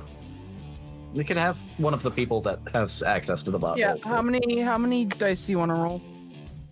All right. Well, him being a ghoul and not a vampire does change my numbers, so it will be 11 plus the desperation, which is 3, so Three. 14. Okay.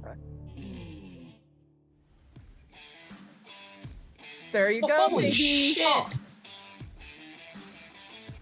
Hey, BP, that was 11 successes. Yeah, no shit, Sherlock. I just want to say it,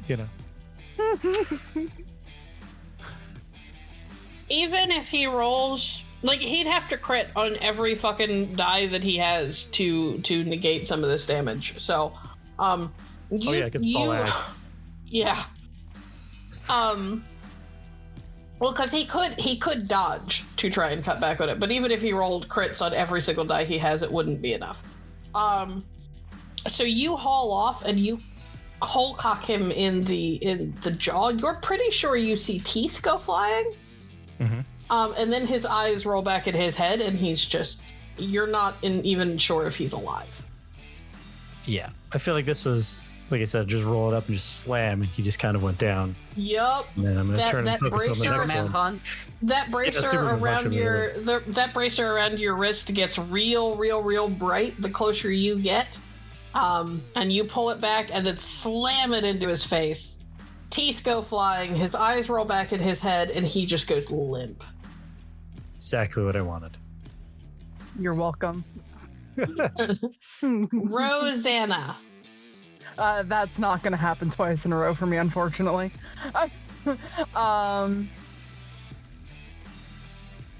So I see that he is dogpiled. Well, he's up on his feet, but he is surrounded by a bunch of by a Okay. dog, a slightly broken robot, Okay. and the poor secretary, Jesus Christ. Poor woman. who is screaming bloody murder now. By the way, Oh, great. All right. Understandable. Awesome. Awesome.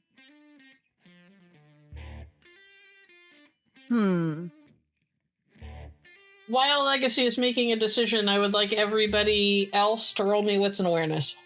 All right. Legacy, you can roll me your wits and awareness as well if you would like. I don't The see beat came up. I rolled 4 ones. Piper has tunnel vision. 6 successes, It critical. makes sense. 3 successes. I had 1. Arthur's too busy punching a CEO in the face. I also got 1. Arthur and Piper have no idea what else is going on. They're both hyper focused. Rosanna, you can actually look over your shoulder and a little bit see this. Isabel, you can hear motorcycles. And the occasional pop of a gun on the other side of the building. Rosanna, when you look over, you can see the boys are engaged with somebody. Mhm. It's hard to tell from where you are because of the angle. The motorcycles are moving. Okay. It doesn't seem like a desperate fight. It seems like they are effectively, they're engaged with somebody, but it's not up close and personal yet. Sure. All right. While he's punching out ghouls and stuff, I'm gonna focus my attention on getting Andrew Barley, whatever his name is. Arrow. That. I'm gonna try to focus my energy on pinging as much as I can. Okay.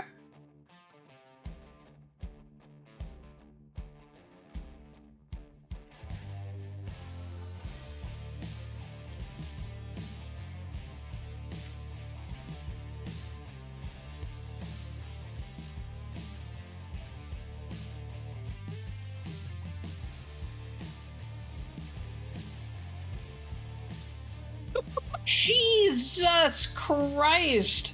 16 critical. Rosanna. Hold on. Oh wait, I only have 2 dice that I can reroll. Never mind. I'm not gonna. Actually. Oh wait, that's a double crit that I got too. Yeah. Oh, gross. Dang, girl. We're just making Arthur look bad over here. 12 dice with 16 successes, and it's a critical. 15. 15 dice.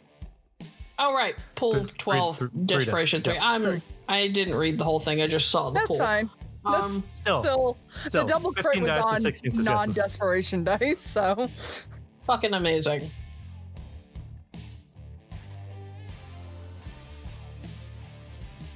Okay. He's a very distracted man, okay? Let me make some rolls. Let's see. Okay.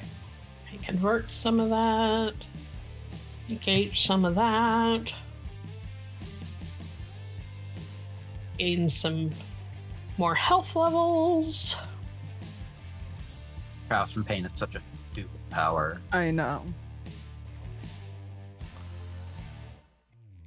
Hey, I still did a shit ton of damage to him no matter what. You really fucking did. Yeah. The only reason why he's not 100% down right now is because he also has the thing that converts ag to superficial and the thing that lets him just shrug off certain stuff. So shrug off a certain level, a certain number of superficial levels just don't affect him. Yeah. And even with a fucking dodge roll, still, all right. He looks fucked up, in a pretty major way by that. Piper, you can feel it, like you can tell in your gut of guts that you are on the verge of putting this monster down. At the very least, knocking him into torpor where he will be easy to kill, if not just outright fucking killing him. I'm gonna have you roll with whatever it is that you want to use. Given the circumstances and how well this is going for you and your friends, even with those of you who have gotten hurt, it's not so severe that anybody's in danger of losing their life. I'm going to give you 2 extra dice. All right. Give 9 dice for this. I'm gonna re-roll those 2. Okay, well, God said no. 7. Okay.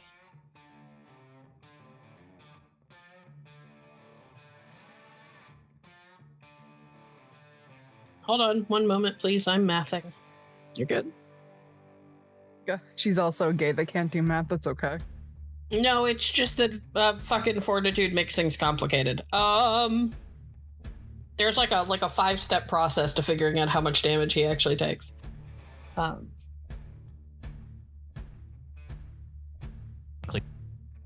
Piper. Yeah. How do you want to do this?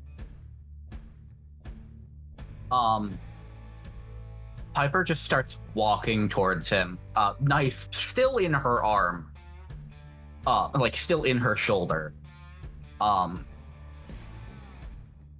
And she doesn't even get all the way to him, before she takes the little controller she has and just unloads into him with the drone. You get close enough to...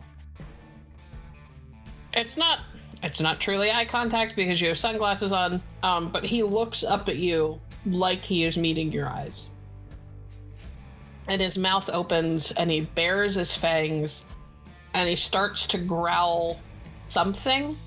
And before the words can even leave him, your drone unloads a full clip into his face. Now,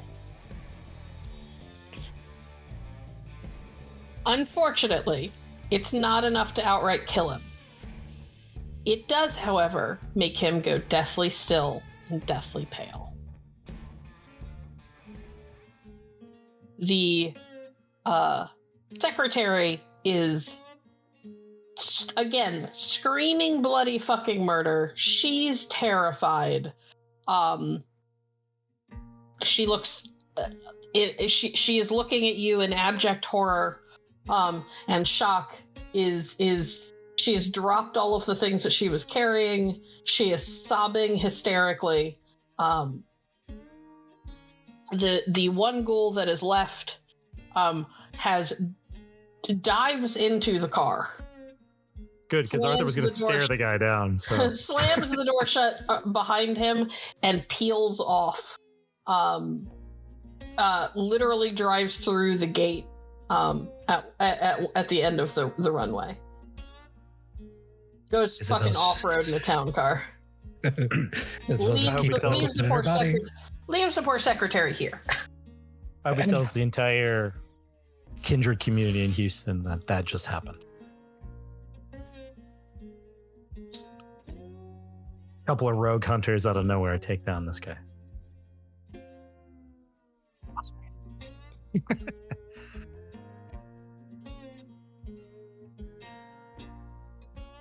Is anybody going to do anything about the secretary who's losing her fucking mind? Yeah. No.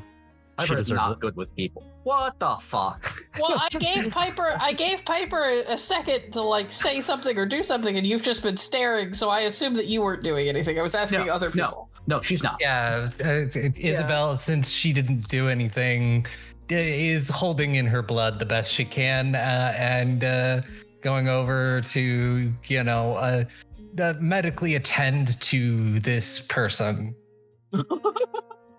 Medically attend to the woman having a full-on mental breakdown. Mm-hmm. Yeah, well, it's like, okay, this is how you're gonna deal with it. Like, let's get you seen too as I'm bleeding. I'm gonna take out a strawberry cream out of my pocket. Arthur's just gonna check to make sure that the vampires are dead. They're not dead. You know they're not dead. Their bodies are still here, but they're not awake. You've seen a situation very much like this before, Arthur. In fact, Arthur, please make me an unspent willpower roll. I was gonna say, I think that I'm gonna have to deal with my PTSD right now. How many is my unspent? 6. 1, 2, 3. Yeah, first. Okay. Do we have access to blades, just out of curiosity? Maybe preferably ones that aren't wedged into cell members? I was gonna say this. Piper has a combat knife on her. Yeah. I imagine we have knives and stuff. And it's not the one in her shoulder. Okay, cool. Just, because I'm not touching that one. Arthur, you are watching these bodies. And again, you feel that welling of panic. I will let you know that I did jack up the difficulty on this one because you're under an awful lot of stress right now. There's been guns firing. You've been shot. Isobel's been shot. It's been a rough night. You feel the panic grip you, and before you can have just a complete meltdown, you turn and kind of walk away over to one of the grassy areas and lose the contents of your stomach. Fair. All right, Rosanna. Are you bringing over a strawberry cream in hopes that you can feed it to the young woman who is having a mental breakdown? Yeah. I'm gonna talk her through medically things like breathing, breathe in. Charisma plus medicine, which I don't know how that's happened twice in one episode, but here we go. If I we're probably gonna go a few minutes over, but I want to give you guys a chance to clean up your mess and get out of here. Okay. 6 successes with a critical. Right. Between that and Rosanna's strawberry cream, which we all know has some sort of weird bolstering Magical effect power. on it. Very bullshit. She is still very, very upset and is probably going to be in need of some extensive therapy and medical help in the future. But she calms down enough that she is no longer a danger to herself in this moment. She's kind of in shock at the moment. Let's take care of these two now. While we can. Yeah. I'm gonna go I'm just check on gonna- Arthur. Sit here. Oh, jeez. Rosanna, from what you can see, you and Piper are the only ones who are not bleeding. Well, Well, No, that's fair. I forgot about the knife. You are the only one who is not bleeding. yeah. the knife's Yeah. holding in most of the blood. All right. Well, Piper, can I please borrow your knife? No, preferably not the one lodged into you. We're gonna take care of that in a second. You see her immediately go to that one. No, not that one. No, not that one. Isabel's Do just not like, remove don't that pull one. it out. It's till we can medically see to you. Your other knife, please. Yeah, she'll pay. Cool. Now, I am going to ask, do you want me to take care of him or should I? Or should Or do you want to? I don't know. Is what it- I'm saying. Am I taking care of him or am I taking care of him? That's what No, I that one's mine. All right. Let me go chop off this head, then I'll go hand you back this knife. I gotta go check on Mr. Luce's lunch. Taking everything in my power to not do something incredible. Please, for the love of God, don't. I'm gonna go and the other guy's Okay. head. It's a little hard to take off a head with a knife, Well, that's all we got. but you know from experience that really, at the end of the day, what it takes is ample damage. Mhm. He is prone. Arthur was just gonna pick up the CEO's gun and just like shoot him, but had a PTSD. Yeah, he is prone. There is there are a number of guns that have been dropped. You have a knife. It's not like you can't just stab him repeatedly until he goes to dust. Right. Is there any way I could see to my desperation or my despair? If Piper will let you get anywhere near Barrow, or you want to target one of the ghouls, you are welcome to any of those things. Yeah, I guess that is a question to Piper. You have to say something first. So, like, you have to say something in character, Piper. Like, I think it's just like, kind of just like pulls out one of her own, like just sort of like a small, like little flip knife, and is like kind of moving over and will say, at least grab something to study.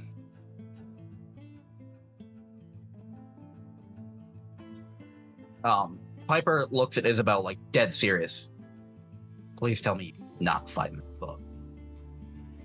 No, this is this is what I do, Piper. I study kindred. Go ahead. Yeah, like literally, yeah.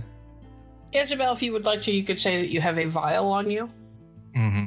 If you want to take a sample of his blood, or if you would just rather like take a piece of hair or whatever, all of that is an option. Yeah. I know she has a vial on her. She just emptied one before she walked out onto the airport. No, that was like a day or two ago. Yeah, that was a few days ago before you That was left. a few days ago. I don't think she's gonna go for Vitae because she has promised the boys. Okay. So I think it is going to be something like, Grab a fang. yeah. I mean, honestly, like a fang is interesting enough to study for her. So Cool. Make me an intelligence and medicine check just to see if you can manage to take it without breaking it or anything. my pathology help with this. Sure. Thank you, oh kind storyteller. That is 5 successes. 5, and you are no longer in despair. Yay! All right, Piper, what are you doing with the body? I will say that when you got the response from the Second Inquisition, there was a note that says that if you have any specimens you would like to pass along, they'd be happy to take them off of your hands. And you get the feeling they weren't talking about samples like what Isobel just took. No. This is too personal for her. First, once Isabel's done collecting her sample, Piper is gonna tap the little earbud that she wears. Uh-huh. You and I are gonna have to talk. Yeah.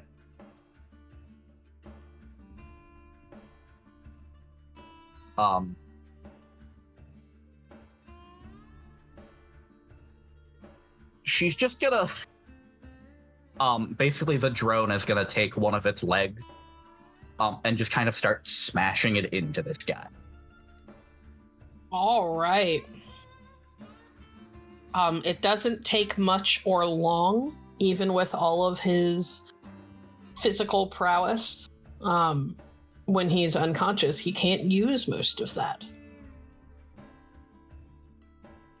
The drone slams a couple of its legs into him repeatedly over and over and over, and Piper, you hear bones crack and blood, even old coagulated blood is forced out of the wounds on its body as your drone proceeds to just decimate the corpse until all at once it begins to collapse rapidly into dust. While this is happening, I imagine Isobel is still fairly close by. Probably. Yeah, she's not far. Piper, like, her hand is like very clearly twitching, and it looks like she is fighting the urge to run away. Like, you can see her legs like start to move, like she starts to take a step, but she forces herself. You need medical attention. I mean, I do have a knife in my shoulder. Yeah, knives aren't supposed to be in your shoulder. No, they're not. They're not. Legacy, will you roll me a single d10, please?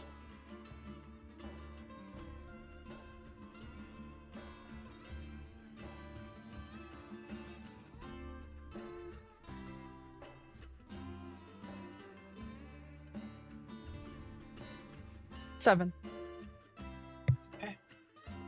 Nothing happens. There's just piles of ash on the tarmac. And the bodies of a couple of the body of a very unconscious ghoul and a secretary who has lapsed into an awake but clearly not all there secretary. We should, yeah. Check if that ghoul is still alive.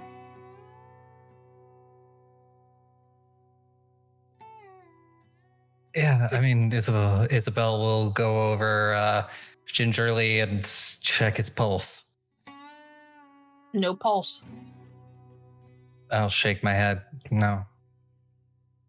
Damn it. Sorry, guys. There's a lot of fucking damage to unleash on a basically mortal body. There was nothing he could do. Yeah. At least he's a CEO. You know what? Fair point. Mhm. Might not have been a literal blood-sucking monster, but... Relatively close. We should. Rosanna, from where you are standing, you can hear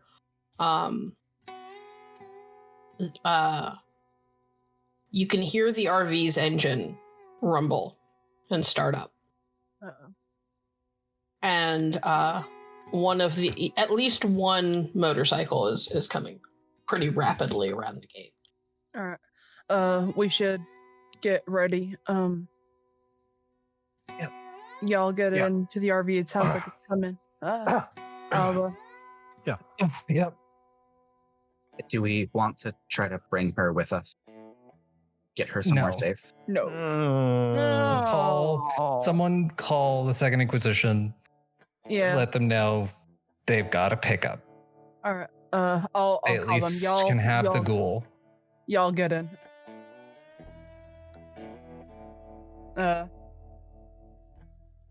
And I'll. Oh, yeah. Specimen. Cool.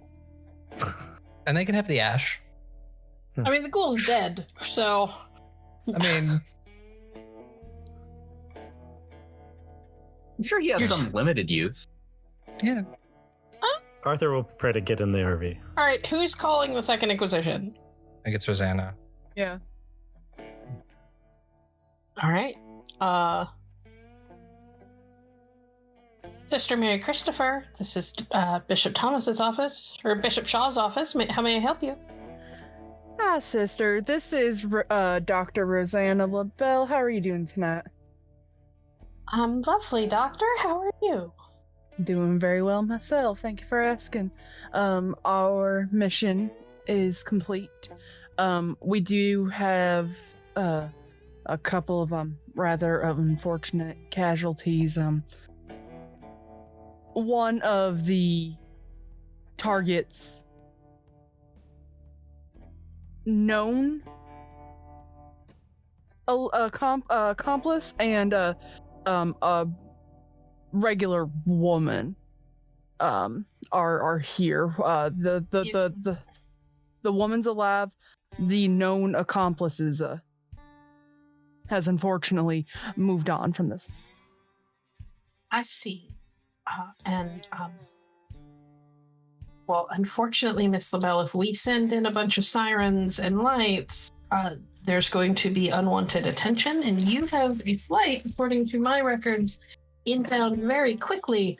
Is there any way that you could transport those two to a location if I provide it for you? Yes, ma'am. Excellent.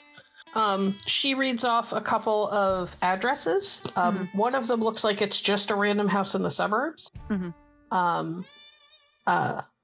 No, you know what? She gives you one address, and it's a random house in the suburbs outside the city. You can take them both here. The body will be disposed of, and she will, and the young woman will be given proper medical care. Thank you very much. We will drop those off in a jiffy. Excellent. And she'll hang up. Yes, she will do the same. I'm going to hand wave the rest of this because we are already over. You guys gather up the body. Basically, what ends up happening is Patty comes roaring through a part of the gate that is really just meant for a person to walk through on his motorcycle. Like literally hops up onto what is effectively like sidewalk, and then down off the curb and roars over to you and says, "We've got to fucking go. We've gotten a lot more attention than we would like." And he sees Isobel bleeding and kind of grabs her arm on her good side and like tugs her onto the back of the bike. Tom's in rough shape. I'm gonna take you to him.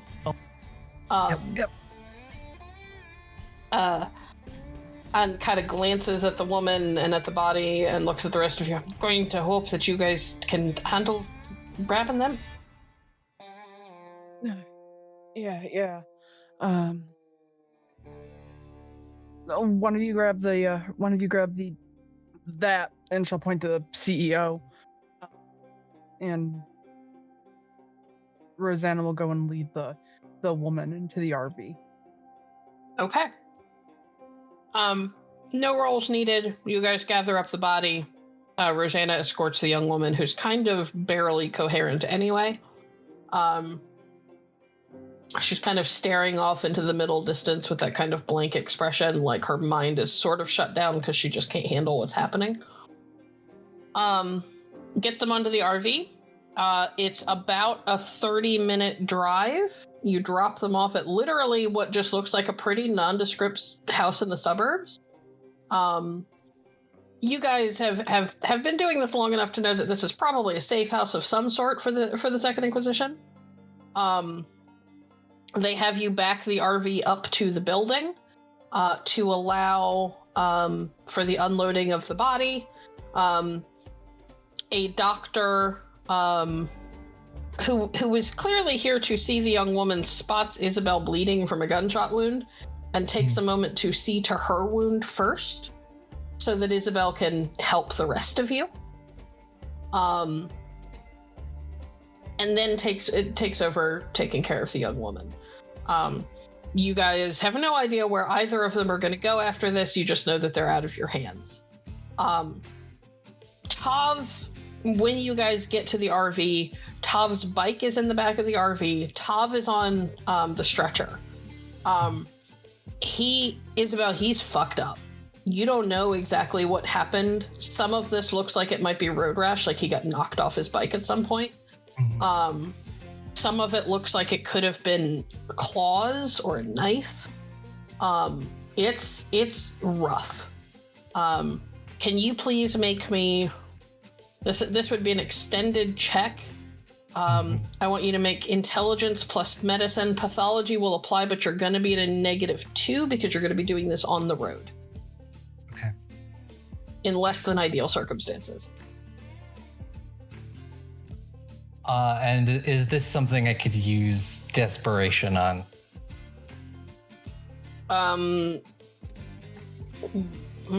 What do you have to do to use your desperation? It's just entrepreneurial. It's the bold innovations and experimental approaches. I don't think. No. Yeah. You're not experimenting or innovating anything. You're literally just trying to keep him alive. 7 successes with a critical.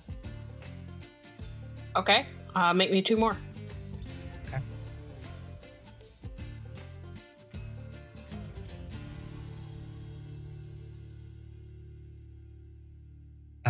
I can spend willpower on these, right? Yes. I'm going to spend a willpower on this. Okay. All right, that's much better with 4 successes.